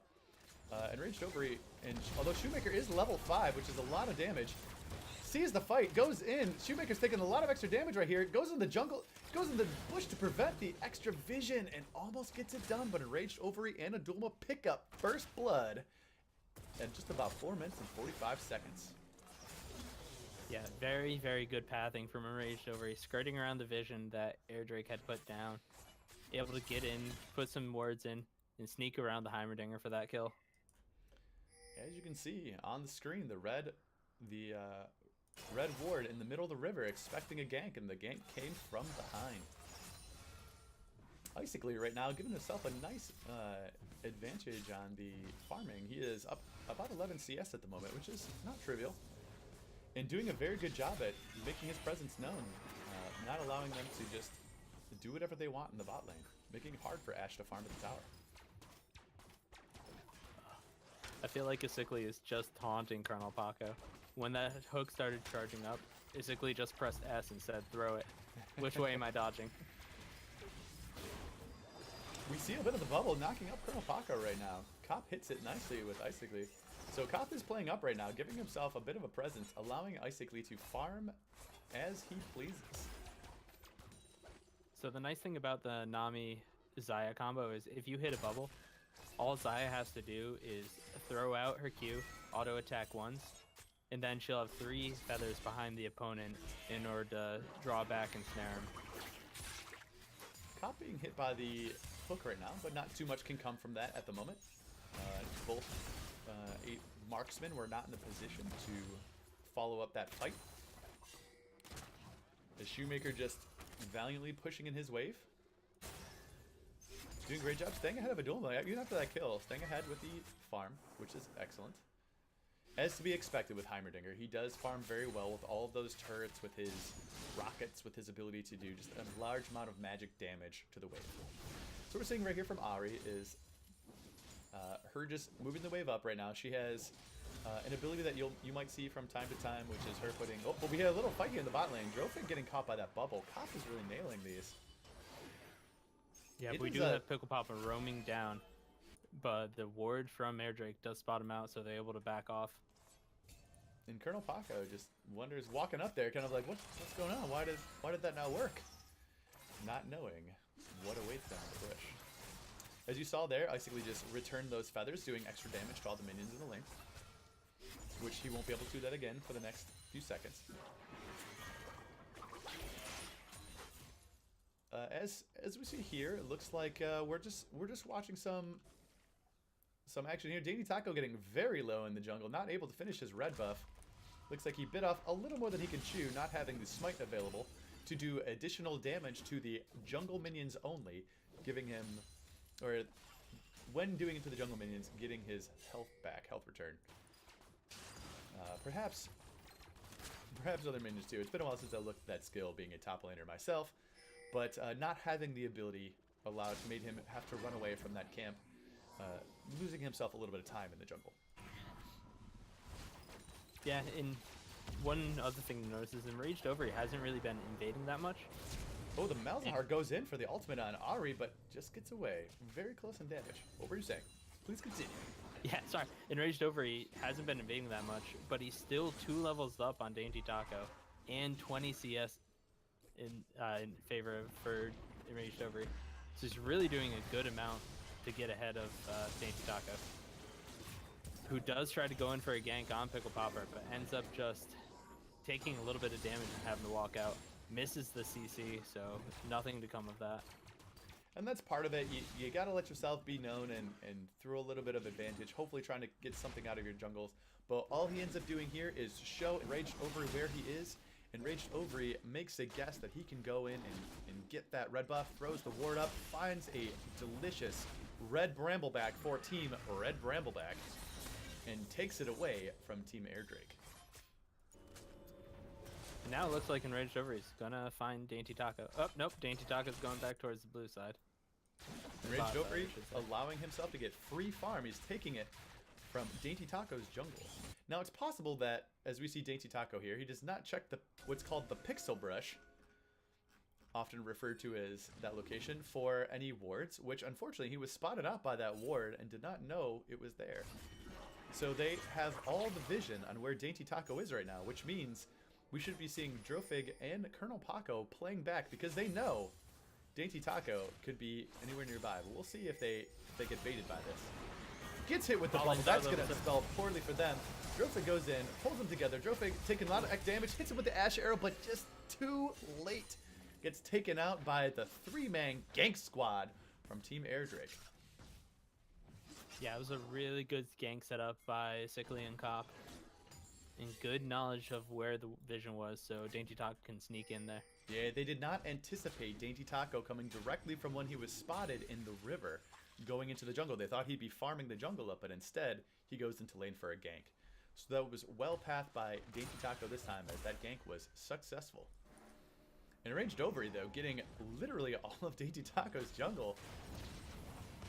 Ooh, unfortunately, they didn't communicate quick enough, so Sickly and Cop ended up going back. So this does look like a free blue buff for Pickle Popper. It is possible that Gulen could come in here and... Ooh. Was that smited away by... Yeah, Dainty Taco gets the smite off. Gets the smite off once again, allowing him to take that buff. Although, gets double CC'd. Gulen take it away. Although perfectly timed his ultimate to get out of there. Is not dying, which has put Team Red Brambleback in a bad position in the Team Airdrake's jungle. Take a 1-for-0, they did not chain the CC perfectly. It gave Gulen just enough time to get out of there with the final charges of Ahri's ultimate. Now, Ahri's ultimate ability is called Spirit Rush. It gives her 3 charges of the ability to dash a short distance, do a little bit of magic damage to in a small radius to where she dashes to, and she can use this for a very short amount of time. I believe it's something like 10 or 15 seconds. Yeah, that was very slimy coming out from Enraged Ovary, too. Yeah, unfortunately, they were just a little too excited. We get the field goal Ash Arrow from Drofig, unfortunately. We're 3 points in other games, but this is the wrong sport. Dainty Taco didn't smite it in time. Left 80 health left on that Infernal Drake. And Pickle Popper is able to queue over the wall with Malzahar and steal it from them. That is unfortunate. So the Infernal Dragon, which is the most important Drake, the Infernal Drake, that is, going over, giving them the additional, as you see, 8% attack damage, which is going to go very well on this Red Brambleback team. You really want to see that magic damage and ability power. You're going to see Malzahar starting to get very powerful. A Dulma on Urgot's going to start doing an incredible amount of damage, and of course, you always want to see Ashe with more attack power. That feels so good for everyone playing that champion. That was super unlucky. This is a very good setup from the bot lane of Team Air, and being able to capitalize on that misplay from Raged Over and Pickle Popper. Yeah, and that's really what it comes down to. You got to be careful, as Smite has a certain amount of damage that it does based on the level of the character playing it. As you see on screen, his Smite does 540 damage at level 7, which means he just smited it just 80 health too early. Was looking at 600, was expecting maybe an auto attack to land, and it didn't work out. But we see a little bit of gank going on in the mid lane here, but Enraged Ovary anticipating such things, preparing himself to go in. Doing a little bit of counter gank action there. Gulen really going for the extra work. He performed his Spirit Rush multiple times to try to get the correct angle in order for him to hit his charm. The charm is that heart-shaped shot that you see come up. If it hits a target, that target again walks slowly towards Ari, because they are currently enamored with her aura, her like good looks. I believe that's the nine-tailed fox history of it. But we see a little bit of a gank going in the bot lane here. Icically getting hit with the Ash Arrow, Icically dodging all of the damage with his Feathers ultimate, letting Feathers fly, and Dainty Taco doing a little bit of extra damage, popping the flash out of Enraged Ovary, but we miss a 1-for-1 kill in the mid lane from Pickle Popper and Gulen. They are so evenly matched that they even have to murder each other at the same time. Yeah, one thing to notice about Dainty Taco's Zac play is he's using the ultimate, I think it's called Let Down, to jump into the team fight. What that ultimate's supposed to do is once you're in the middle of the team or the enemy team already, you can pick up 1 or 2 players and bring them back with you into your team so you can immediately burst them down. He's using it as an engage tool when he has his elastic slingshot up. So we'll have to see if he changes up his play on that.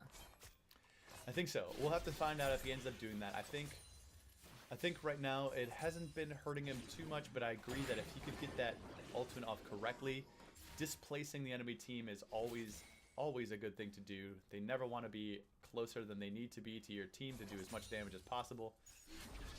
And right now we're watching a lot of good gameplay going on from the bot lane. They're really trying to fight for position here. They want to get that farm out. And Shoemaker walking in, invading, putting a little bit of deep wards going on, but finding himself caught out here. Shoemaker getting prisoned up, getting Enraged Ovary there, Adolma there, Pickle Popper. He was just in the wrong place at the wrong time, did not call for his jungle or mid laner to back him up before he walked into the jungle. He did place a ward, as we see on screen right now, giving them vision of where Enraged Ovary is, knowing that he can walk through the jungle, and they'll know if he's coming to the top side. He was really doing that for his safety, but unfortunately, it was his downfall. And that's just good communication from Brambleback, realizing that he is stepping out and mid lane didn't have priority to come join him. It's going to be a lot of damage getting put onto this top turret by Adolma. Indeed. And for those of you out here who are new to the game League of Legends, priority is going to be, as you see right now on the screen, these minions in the middle are looking to, ooh, that Ash Arrow was just, that was a cheeky one. They were going for a long distance Ash Arrow. If he would have hit that on Gulen on the mid lane, he would have died. But as you can see right now, if you want to talk about priority, you notice that Gulen is sitting at his tower trying to farm this cannon minion, and Pickle Popper has the ability to potentially walk wherever he wants.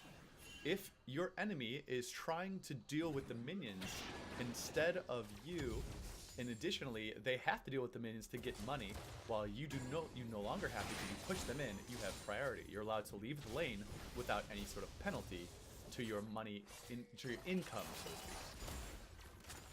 And so this way, Pickle Popper on Malzahar is able to destroy all of his opponent's minions very quickly, giving him the ability to leave the lane and go elsewhere to affect the map.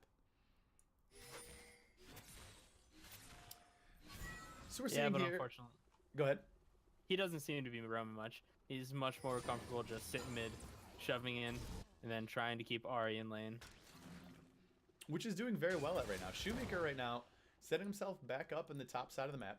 He has come back. He looks like he's going to start setting up that nest of turrets soon. Oh, what a good CC combo. Oh. Didn't get to see that in the bot lane. Unfortunately, he just missed a gank attempt. As I was watching the gank attempt on the top side with Shoemaker just flashing out of the glacial prison. But as you can see in the bottom lane, I'm assuming, describe for me what happened to us. Same that thing, bot lane. and Dainty Taco walks in through that bot side bush as still has the pink in it. Charges up his elastic slingshot, lands on top of Drofig. Nami Bubble comes through, and the CC chain just kills him.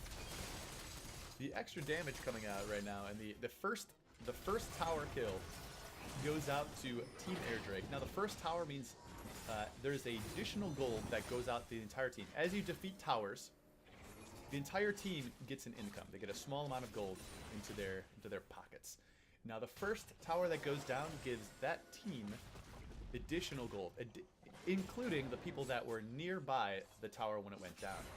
So characters like Icicly, Dainty Taco, and Cop are going to get that extra money. However, Icicly gets going in on, he gets hit with the Ash Arrow in the end, and he gets executed by the Colonel Paco in his ultimate, which I'll describe what's going on there in just a moment as we watch the end of this game. Ash is shutting down Dainty Taco. They just do a 2-for-0 with almost no issue. That was excellently fought from Team Red Brambleback. Yeah, rare mistake coming out from Icicly there. He walks up and tries to check if Team Brambleback was starting the dragon. But they weren't. They were just waiting for somebody to walk up, and he gets caught out and dies. I mean, Xayah may have the ultimate to stay safe for a little bit, but she's still super immobile. So if any CC causes her to use that ultimate, she doesn't have any other escape.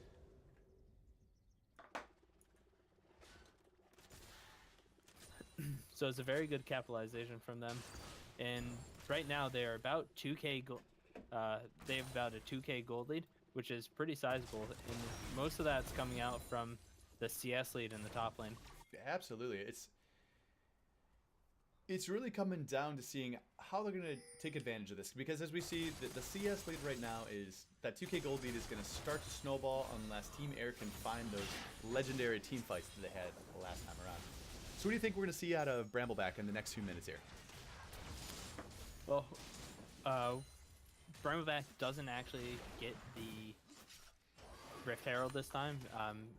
It got taken away because Baron ended up spawning, but I still expect them really to try to shove in this mid lane and take this mid lane turret just because it is so low. And now that Urgot is freed up after taking that top lane, he should be pushing down to the bottom lane and trying to put pressure on this turret, which is, I mean, pretty much full health, since Icicly and Cop played that lane super well. That is true. We're going to have to see how that ends up going down here. It looks like they, Red Brambleback really want this mid tower now. They really want this open map. They want to take away their defense in the middle so they can start putting vision in the jungle and really start picking and choosing their fights. Dainty Taco going in and finds Colonel Paco in there, but he escapes using the after image. But they're going to get 2 knock-up with the tidal wave, but other than that, they just walk out of there with no issues. Yeah, it was a really good disengage from Colonel Paco.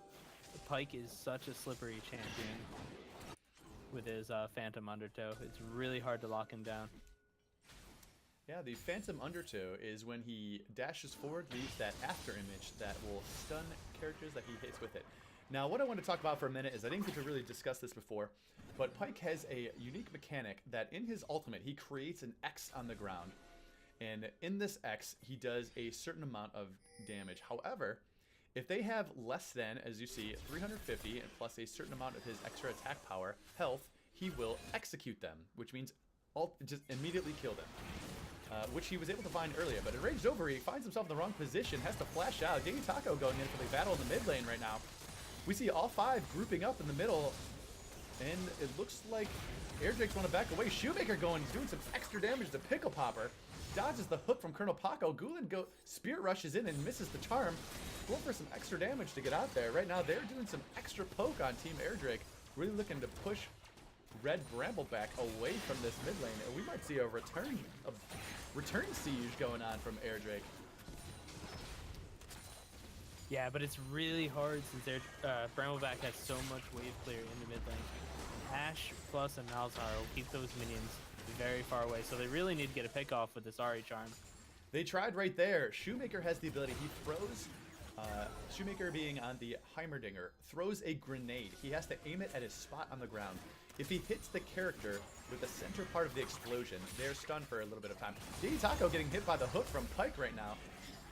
And then also hit by the Ash Arrow, but they're looking to siege this tower in the mid lane, although there should be enough wave clear in order to prevent too much damage, but they might just go for this tower. There goes the grenade in, taking the extra damage.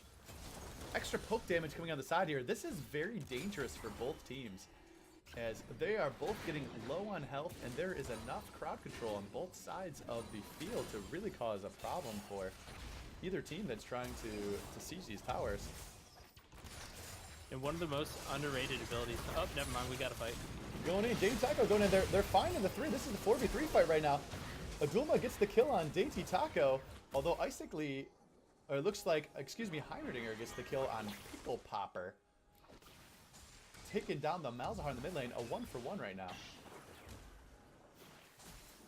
Yeah, but this does allow Team Air Drake to have the push priority in the mid lane, which gets rid of this wave right away, and they don't have their wave clear anymore, so they're able to just shove down with the Zaya and the Heimerdinger. It's the Charmon enraged over, he has to go back. Colonel Paco gets the execute onto Cop, but trades his life for that execute. Gulen goes in, but good friend Shoemaker comes and says, "That's alright, buddy, I'll take that prison for you." He's a good guy. But Gulen finding himself in the wrong position. Shoemaker with that sniper rifle grenade toss allows him to stun up Adulma with the perfectly aimed grenade to keep him from going in to kill his buddy Gulen on that Ahri. That was an excellent series of plays. Yeah, one of the most underrated uses of the Heimerdinger ult is to throw out that grenade. So normally the grenade only bounces once, and where it lands it explodes and stuns up the target. But if you use that in combination with the ultimate, it bounces 3 times and hits anybody. It stuns anybody that it hits. So it's a really good tool if the enemy team is standing right on top of each other. Also want to take a minute to say thank you, AeroFox, subscribing with a tier 1 sub for 5 months in a row. Thank you very much. Enjoy the Rekt League and all of its heart-pounding, adrenaline-fueled action. And we move on here to moving a little bit further in these team fights. Now we're seeing the play for vision, as we find Colonel Paco is moving and using his sweeper, which is his red kind of like radar-looking thing that prevents enemy vision or enemy wards from seeing. So right now they say, okay, we're doing this dragon. No one can see what we're doing right here. You can't see what the dragon's at. They're doing it as fast as they possibly can. They put the pink ward in there. But then here comes the damage. Cop goes in, gets suppressed, gets crowd controlled with it, and gets murdered. So far we're seeing a 1-for-1 in the team fight, but Pickle Popper putting himself a little bit too far forward, and the damage is coming out from both teams. Double kill for an Ahri right now. We have a 4 versus 3 in there. Red Brambleback is heading for the hills, but Dainty Taco says, "I'm not having any of this stuff.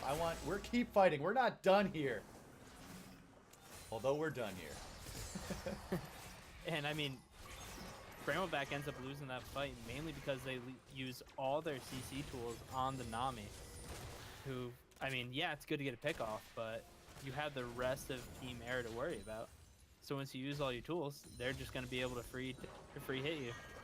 That's right. There's not enough damage that they can do. Gulen is surrounding himself, trying to with these fiery orbs. Anyone that walks close to him is going to be taking some damage. And it looks like Dainty Taco and Gulen are trying to steal away the blue buff, but I think this is a little bit too dangerous of a play. Oh, that was a nice hook attempt from Colonel Paco. If we would have hit that, Dainty Taco would have been put himself in a very disadvantageous position, potentially getting himself killed.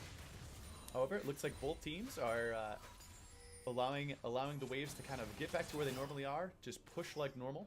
Icically taking the farm in the mid lane, while Pickle Popper still farming his minions. Dulma putting himself in the bot lane right now, trying to do a little bit of split push action, which generally means, for those of you, again, a new to League of Legends, split push is going to be when the rest of your team is elsewhere, the primary concentration of your team's power, but you feel that you are either strong enough or you can push fast enough to go on the side and allow your side lanes to push up and potentially get a crack at these towers, this extra gold sitting on the map for your team. And I kind of don't like this call from Brambleback. You have that Urgot who is so strong right now, has 3 items completed. I get that you want to use the Righteous Glory to try to create a pick and run at the enemy team, but he's so strong in that side lane. Let him split push. Let him get you some gold by taking down turrets. Agreed. And if the main thing is if it takes away someone else from Team Air in order to go answer that that Urgot, it would probably have to be the Heimerdinger, and the Heimerdinger is a very good team fighter, as we've seen. He's been putting out a lot of extra damage. His turrets create a zone in which he can do kind of passive damage without having to press buttons. The turrets just kind of shoot for him. And it looks like Icicly and Gulen are trying their best to get in there. They're just baiting a team fight right now. Although it looks like Gulen steps up a little too much. Dainty Taco getting hit by the Enchanted Crystal Arrow. We see the damage coming out. Icicly versus Drofig going up, backing up, but the extra damage going in. Pickle Popper nailed it perfectly, taking out Icicly. Adulma shuts down Gulen. Adulma just walking into the tower with impunity. Shoemaker takes down Drofig, but that is not enough. It is a 2-for-1 in favor of Red Brambleback. That's got to be a thorn in Team Air's side. Pun intended. There goes the 3-for-1 at the end there. Heimerdinger gets picked up on the end of that. And that could end up being a Baron attempt right now. I think they're going to go for it. It's possible that we see the Dainty Taco and Cop trying to stop this, although it's going to be really dangerous. There's no damage. Right, they can't do this. there is a smite available for Dainty Taco, so it's possible that he just goes in there and tries to steal it. And it looks like they're peeling away right now, trying to potentially get a pick off on both these champions. Yeah, it looks like they were baiting the Baron. The classic play where you start up doing damage on Baron Nashor, trying to get the kill going, trying to let the other team know that we're probably going to take this. We're going to get that buff to allow all those minions to get supercharged with that purple energy you saw before, giving them the extra damage and extra survivability. But in this case, no. They were just doing it to draw in Cop and Dainty Taco, drawing that Nami and that Zac in order to pull them closer so they can pull the trigger on that run at you comp to just kill them right away, getting themselves more kills and more map control. Not the case. I mean, I guess it's a very safe call from Brambleback to stop the Baron right there. You know the Zac's on the other side of the wall and can get in easily. But then again, Enraged Over is level 13. Dainty Taco is only level 12, so his smite does, what, an extra 50 damage? So you have the advantage when it comes to that 50-50 smite. He just didn't have enough confidence in himself to follow through. And we saw Baron down to about 3,000 health, so it was very close to being taken. I think that's one of those things where if Brambleback went for it, we see caught out. Drofig caught out, unfortunately, by the 3-man squad, not respecting the respawn timers and kind of expecting that their vision that they have on the top side of the jungle to allow him to be safe. But Air Drake came through the top side of the jungle where they didn't have vision and surprised Drofig to an unexpected kill, which is going to cede a lot of power on the map and a lot of presence. We're going to find Team Air is going to start pushing with their vision to get themselves a little bit of Baron presence. Yeah, but this mainly means that Air Drake gets the push on the top side, but since Bramble was sitting in the mid lane, they shove up those minions, and it's really hard to start Baron. Oh, nope, team fight. There's a team fight going on the top side right now. Zac, unfortunately, Zac brings the Colonel Paco to safety, which is allowing Adulma to get in the back line, but he is by himself at the moment. Still manages to kill the Nami, but he is getting very low. Flash not available, getting himself killed. Flash available, but allowed himself to just die, saving his Flash for the next team fight. Dainty Taco moving forward. So right now, there is a 1-for-1 trade, losing the Nami. Adulma walking into 5 people and assassinating the support. It's got to feel very good for the top laner for Red Brambleback. Yeah, but at the same time, Brambleback just tried to start a 5v4 fight when they knew they were at a disadvantage. Shoemaker getting caught out. Drawn in, though. As you saw, Colonel Paco providing his assassinate ability. If he assassinates, effectively assassinates the target with his, I believe it's Dead Man's Drop, is that what it's called? Death from Below. Death from Below, he gets it reset, so he's able to use it again. Which is the difficult part. You got to be very careful when you team fight versus a team that has the Pike, which is what Colonel Paco is playing. If you get low, he can assassinate you and use it again. And then as the team gets everyone else low, he'll assassinate more people. And potentially, when he does that, he gets full gold and experience from the kill. And the last person to hit the character that he assassinated also gets full gold and experience from the kill.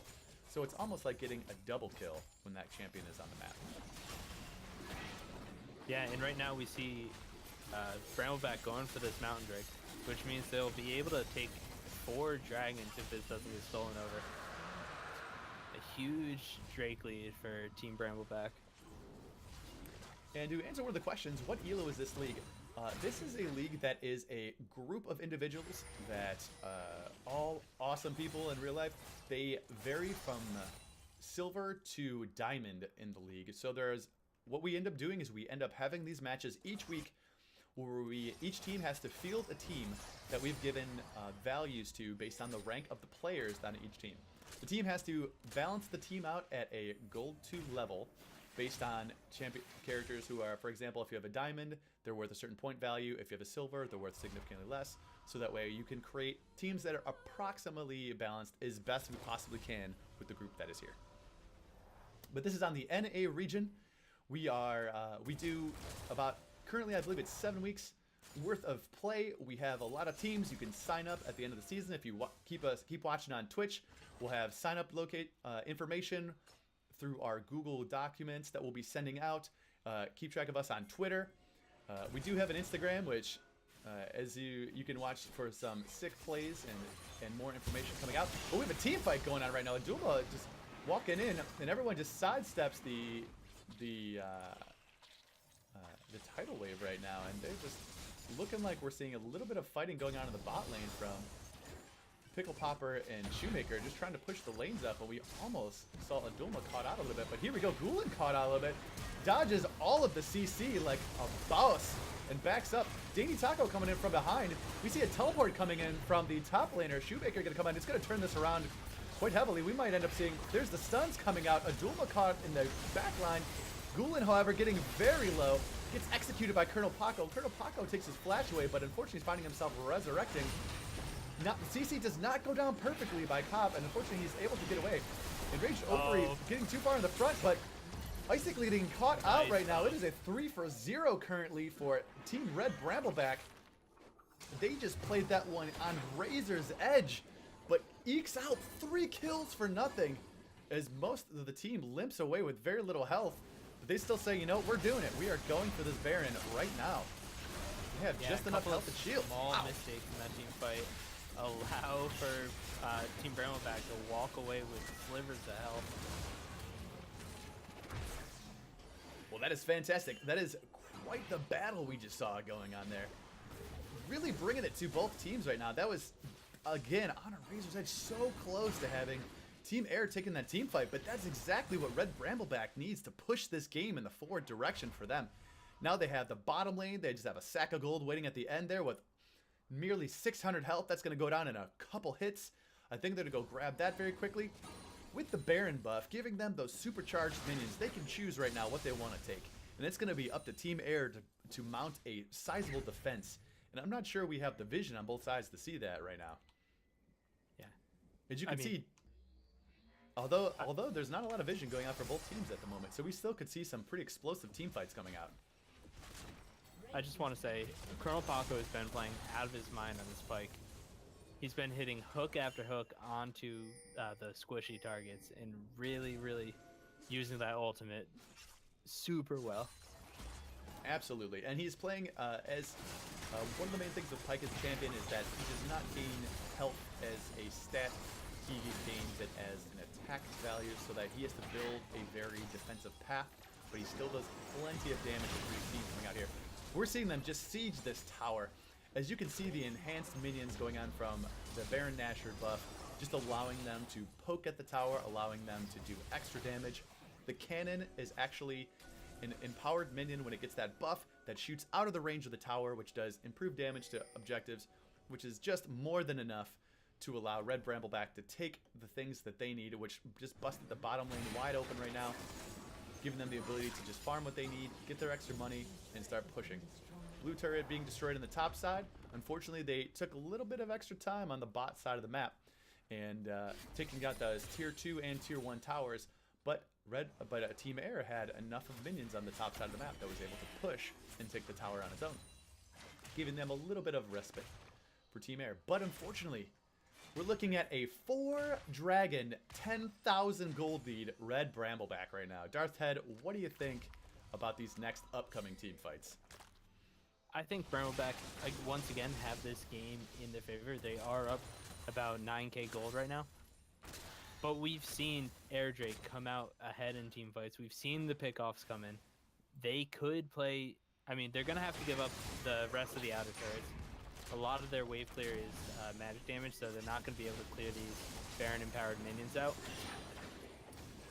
But if Dainty Taco gets a really, really good ultimate off onto Drofig or Pickle Popper, then they have a lot of opportunity to come back in this game. This is by no means over. That's true, and it's going to come down to the team fights. Right now, it looks like Team Red Brambleback are becoming very big boys. And it's going to be very hard to take down, but there is enough crowd control and there is enough damage going on Team Air right now to take this fight. But we do see Elder Drake coming up in 10 seconds, and right now, Team Bramble has 4 of the other Drakes. So this Elder is going to be huge on them. If Team Brambleback take this Elder Drake right now, they're going to be doing over 250 true damage per 5 seconds, per 3 seconds, excuse me, when this is taken. And it looks like there is just no down to a stopping quarter. it. That's it. It's gone. Right now, this is going to be all she wrote here from Team Air. All the damage that's going to come out is just going to be unbelievable from Team Air Drake. But they're still taking it away. They're going to fight. They're going to try to get all the buffs off the targets. Going in, doing the extra damage. 2 down for Air so far. Takes 1 down from Red Brambleback, taking out the ADC. Cop going in, gets pulled back and gets killed. I think he's doing the extra damage right now, trying to clutch it out for his team, but unfortunately, he gets pulled over by Colonel Paco. It looks like it's a 4 for 2 at the moment. Cooling the last one available, but as you can see, that damage is burning him alive with the 4 extra dragon buff. Double kill from Colonel Paco with the ace. Oh my goodness, that is going to end up being very close to the game here. We have 15 seconds left on Dainty Taco. They do have a wave in the mid lane and a wave in the bottom lane right now, so they're going to have to choose what they want to do. As you can see, just the damage ticking. Look at the health regen from Enraged Ovary with the Warmogs ticking back up, giving him nearly an endless survivability at the moment. Just doing as much damage as they possibly can. They're going to try to be the safe way. They're going to take both towers, bot and mid. They're going to take the inhibitors, allowing the super minions to come streaming in to Air Drake's base. They end up not taking this fight and leaving for the moment. Okay. And but that is okay. Liars out of us. They made, as you do, as you think one thing is going to go, and it doesn't end up going that way. Yeah, Sickly during that team fight really tried to make the hero play, but unfortunately he mistimed when the Pike stun was coming through, and he used his QSS just a split second too soon. So he was stunned up for that full duration. Yeah, that is it was very close. Again, they had to take that fight only because they were so far up. One of them got caught, so they made the decision to fight. I think that was a very good move from Air Drake to try to fight it out, try to get as much of the dragon buff off of them as they could, the Elder Dragon. Unfortunately, though, they have a 4 dragon empowered Elder Drake right now, which really means any fight that Red Brambleback wants to take, they're probably going to win because they have the extra damage. And just what are you going to do with the rest of this here? It is just really brutal. I mean, one of the nice things that Team Air Drake has going for him is this Pike that's 8-1 is currently super far ahead, but he also doesn't have any item slots left. So even though he's getting more money, he can't really spend it on anything other than pink wards. That's true. I mean, what are you going to do at the moment? You have to get the team fights right. You just have to. At this point in time, it's starting to get very late in the game. Teams are at 60,000 total gold, 75,000, 15K gold lead on Red Brambleback. Getting very powerful, flexing their muscles, just pushing everything up to the final inner turrets, if they even exist, which a lot of them don't. So it looks like they're making the call right now to reset, to get their final items, if there's anything left to get. And then start pushing. They do have a Baron available in 10 seconds. I would not be surprised to see them push up a wave and then go immediately for that Baron to try to close this game out. If they do pick up this Baron, which they should be able to pick it up very quickly, if you're a Red Brambleback fan, they have the double Mountain Drake, which is going to cause a lot of damage. They still have Elder Dragon for just a few more moments. And here we go. This is the setup. Team Air versus Team Red Brambleback going for the Baron play. Colonel Paco putting the vision in. They're trying to move a little bit far forward. They spot them with the Hawk Shot from Ashe. Has the ability every about 60 seconds to throw out one of her vision, like vision drones in this case, as she's playing the Project Ashe. which allows her to shoot very far on the map, give a little bit of vision that you did not expect to see from the map. And so right now we see a 4-person death brush going right now. And not taking the bait. Air Drake says, not today. We're just going to push out our lanes. We're going to do our best to create a 5-man. We're not going to face check you. We're going to fight it out on the field of battle and in a place that they feel can be advantageous. They need to pick a spot that they have the most advantageous position. They need to have Shoemaker have the ability to have his turrets up to do extra damage. They need to group. They need to somehow make Brambleback group up so their area effects, stuns and area effect damage could really take place. Yeah, Brambleback needs to make Air Drake a lot more afraid to walk into their jungle. Because right now they know that Air is kind of just...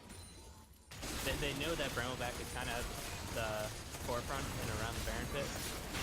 But it looks like they're just going to pull the trigger. This Baron is going down super fast, down to 2k already. And that's it. They just killed it. Yeah, that was quick. So at this point, you know that they have that Baron buff, which is going to give them additional attack stats. It's going to give their minions additional power. Now they're just going to group up. They're going to find a way to siege and start taking these inhibitors, which are going to prevent Air from really making pushes anywhere because the super minions are going to come in. Air does have a very large wave on the top side, but here we go. Here comes the fight. They just steamroll in. They just take that inhibitor. Let's see if they stay to push for the win. Now I think they're just going to take it methodically. They're going to be very careful with their play. They're going to walk. They're going to push the top lane, which is the scariest one thus far. Push it in. Yeah. Take that inhibitor. I think they're just going to do this by the book. And the question for Air is, where do you fight? When do you fight? Because Brambleback is going to have huge minion waves, and they're going to be empowered by that Baron buff. So if you fight in the middle of that, you're going to take a lot of extra damage. But if they don't fight, then they just straight up lose the game. That is true. And they're just going to have everything taken from them and not be able to leave the map. And then just the worst thing that we'll see here is that the Dragon's going to be up in a minute 50. We'll see Red Brambleback push in. Ooh, this Colonel Paco getting caught by this. This is what we're looking for. Doing a lot of damage, hitting the charm, the double things there. Pops his Guardian Angel, but damage going in. Oh, but unfortunately, the Google gets murdered if he wants to come back. Daisy Taco getting taken out, turning into the Bloblets. The extra damage coming in, pulls Cop back in right now. It's a 2, it's going to be a 3 for 0, which is going to spell disaster for Team Air Drake. They do a lot of extra damage to Adoma. Adoma pushing himself forward, not quite enough to finish both Icicly and Shoemaker, 2 of the carries on Team Air Drake, but this is going to be a pretty difficult space for Team Air to fight.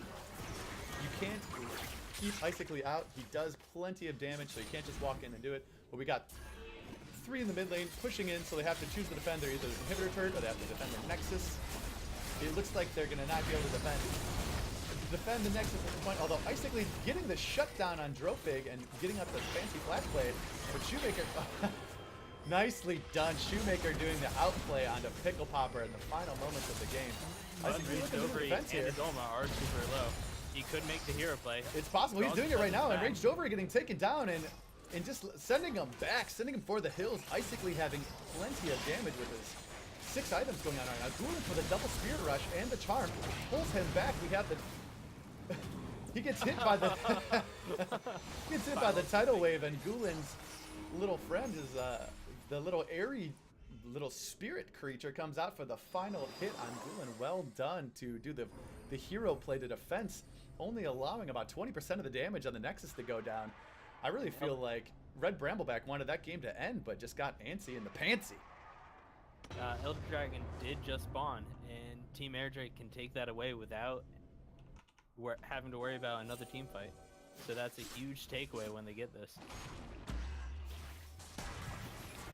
Yeah, Team Air, Brambleback got a little bit too ahead of themselves. And wasn't able to actually finish it quickly, so they didn't actually end the game. All right, what do you think? All you Air fans out there, I want to see the exclamation point Air in the chat. If you're a Red Brambleback, you want to finish out with an exclamation point Bramble in the chat. But the red team picks up the Elder Dragon. It's going to be a little meager Elder Dragon. They don't have any dragons to empower the damage. However, it's going to allow them to essentially take it away from Red Brambleback, which would have been the nail in their coffin. That damage is too much for having 4 Drakes. So what we might end up seeing with this game, it's going to go slightly longer, right? We have the super minions in the mid lane, but we do have the damage that Shoemaker can output, allowing him to do enough damage to really push that mid lane out, not allowing him to get to the Nexus. We're going to end up seeing Air doing their best to reclaim their vision in their jungle. And then we'll want to see, eventually they're going to need to put, they have so much wards on the bot side. As you can see, the triple ward action going on for the Elder Drake right now. They really want to prevent that being taken. But otherwise, we're just going to see a little bit of farming, a little bit of pushing back and forth. Both teams need to figure out how they're going to break this game down. So they want to see the, we want to see the, if you want to see that 1-to-1 split, you're doing the exclamation point Bramble. If you want that 2-0 victory for Air, you want that exclamation point Air. Brambleback had the game and they just threw it right there. I mean, not saying that Air is going to win, but they could have easily ended it if they played that right. That's true. Now, they have to be careful here. Air, while they did take that victory, they are not in a position to absolutely just take whatever team fight they want and win the game. Yeah, and they've no turrets in the mid lane right now. So if they lose 1 or 2 players, the next is just up for grabs. Danny Taco going in, gets the left bounce correctly, pulling him back. Enraged Overy and Colonel Paco being in the wrong space at the wrong time. Pushing them away from the towers right now. Adulma not in the area, so they had a 5v4. That was an excellent engage, knowing that Adulma was not available to help up. Air taking the tier 2 turret, pushing them back into the mid lane. The inhibitor looking to be taken right now. They're sieging it up. They still have a 5v4, maybe not knowing that Malzahar isn't there. Colonel Paco going for the hook, not finding it right now. But that was a great push from Air to really take a little bit more of the map in their favor. Yeah, they do have to be careful because they did use pretty much all of their ultimates right there. But it looks like they're just going to back off, reset, and get some of the buff. Their inhibitor did just respawn though, so it means they're going to have an even amount of pressure in that mid lane, which is where they're trying to focus their attack right now. So what we see right now is we have Heimerdinger. He's in the bot side, trying to push this wave out. They don't want them to have a large minion wave to eventually be able to come into the bot side and do a lot of damage to the turret. We know that the Baron's going to come up in approximately, as you see, in the top kind of left-hand corner of the screen in about 35 seconds. We're going to be seeing the Baron spawn, which means we're going to have another team fight for this objective. Whomever takes this is going to be in a great position to win the game. We know that Red Brambleback is up by 15k. We know that Air has been, they're down, doing some math, down 8 kills right now. All doesn't matter. Everyone has a very, very large, not everyone is full build yet. Shoemaker is down a couple, he's not finished his final item. And we have a couple others that don't have full 6 items yet. Namely the supports, of course, leaving room in there for Red Ward, but we're getting ready. This is the team fight. Looking at Dainty Taco getting very, very big here, but Baron is spawned. He has spawned here. So we're looking to see, there's a turret in there. Being buried. Oh, but they get the stun off on Colonel Paco. Colonel Paco quickly leaves that fight, does not want anything to do with that. Unfortunately, it does draw a little bit of damage up on side of team on Air Drake right now. So they're doing a little bit of poke, and that did draw Zulin's ultimate. So he's gonna have to wait another 30 seconds for that to come back, which he's gonna need in order to not let himself be killed in that. And at the same time, they're gonna have to still pay attention to the mid lane right here. They don't want to push in too far. They need to allow themselves the ability to, if they win this fight, have a minion wave closer to Team Red Brambleback's face. But Danny Taco getting flipped again and suppressed by Malzahar. But here comes the tidal wave going in. We have the team fight to end the game, ladies and gentlemen. They end up getting the kill. Icically gets the kill on Ash right now. And Rage Overy going in through the damage to the backline. But they're doing the best they can. Adulma doing plenty of damage with those knee rockets. But a triple kill from Icically right now. Really doing the damage. Point into Isaiah. Exactly what they needed. Icically with the Zaya does a lot of damage. Those feathers, as we called out earlier, set up a lot of roots, a lot of damage coming in across the entire team. It is a 4 for 3 on the side of Team Air Drake, taking that one, extending the game a little further, and Baron Nashers is going to have to wait his turn as these teams turn for the hills and get their health back. Quite the team fight. Darth Ted. That's crazy. Icically was literally just sitting in the back line, using Zaya to full potential, throwing out feathers. I mean, there's so little space to move in that corridor, and everybody on the side of Brambleback was just sitting in those feathers. So whenever they got retracted, Icically was doing so much damage. But it was a really good pick off onto the Zac right in the beginning. he's one of the only champions that doesn't have the QSS for that Malzahar suppress. And when everyone's 6 items, it doesn't matter how beefy you are, you're still going to get melted by a 6-item ADC and a 6-item mid laner. Additionally, we have that Pickle Popper on the Malzahar also has one of his mechanics is that he has a I believe his ability does percentage max health damage. 8% is it per second? 8% max health per second for his ultimate, which on a champion like Zac, they're going in. With 4,700, but here we go again. We got the Baron going in right now. Red Brambleback just rushed it and said, let's go. They're not here yet. Let's see if we can't sneak it real quick. Not everyone's available, but it looks like the fight is here. They got the stuns off going in. Daisy Taco going in right now. The Baron's getting low, but the team fight is going up for both sides. Looks to be a lot of damage coming up from basically the feathers coming in. And there it is. We have a 3-for-0 right now. So if this looks to be it, if Red Team takes Baron Nashor, they're going to be able to push up probably the mid lane right now. Looks like they have the closest minions. They're just going to try to push in as fast as they possibly can. There still is a lot of damage on a Pickle Popper and Enraged Ovary on the side of Red Brambleback, but that was a disaster as far as the end of the game goes. Yeah, 60-second death timers though on 3 of the members. This is not good. Adulma, Drofig, and Colonel Paco, which is what they needed to do extra damage and be a beefy frontline. They should not try to defend this. They're going to have to take it back. They have to allow the inhibitor to go down. They have to push back just for protect their Nexus turrets right now. If you're Dainty Taco, you just jump in on Pickle Popper. You go for this. Agreed, and there he goes right now. He's going in for Pickle Popper. Pickle Popper has the flash out of the way, and they get the stun off. They do the extra damage. Unfortunately, they are very low. Taking these Nexus turrets is all the turrets are down. Basically, it's just focusing on the Nexus right now. But they can't. They just the ADC, the marksman is going. The extra damage, the kill, and the come from behind victory from Team Drake.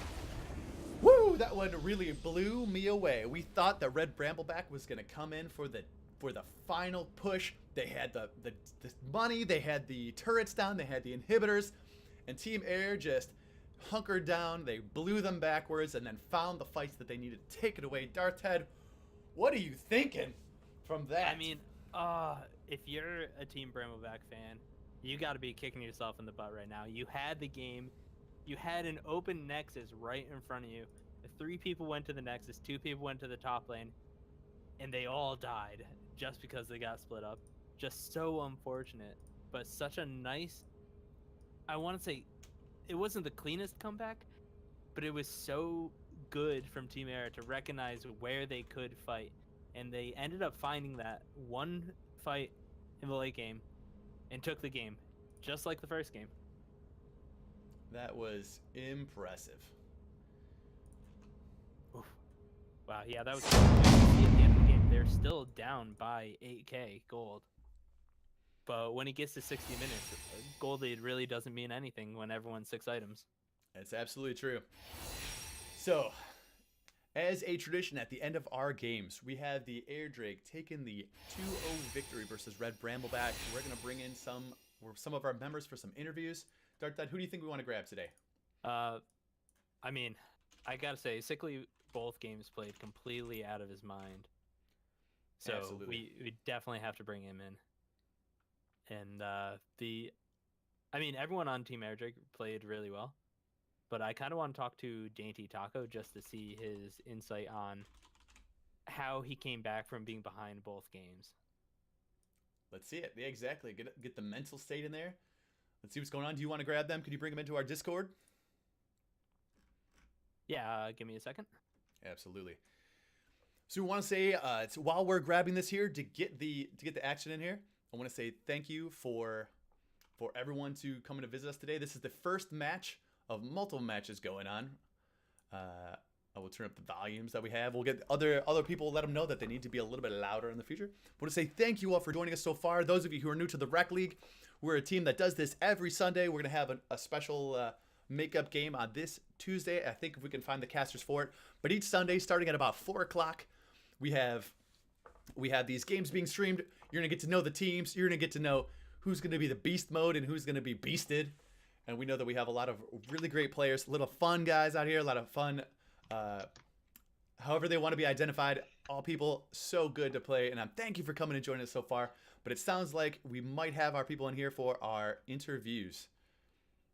Hey guys. Dainty Taco.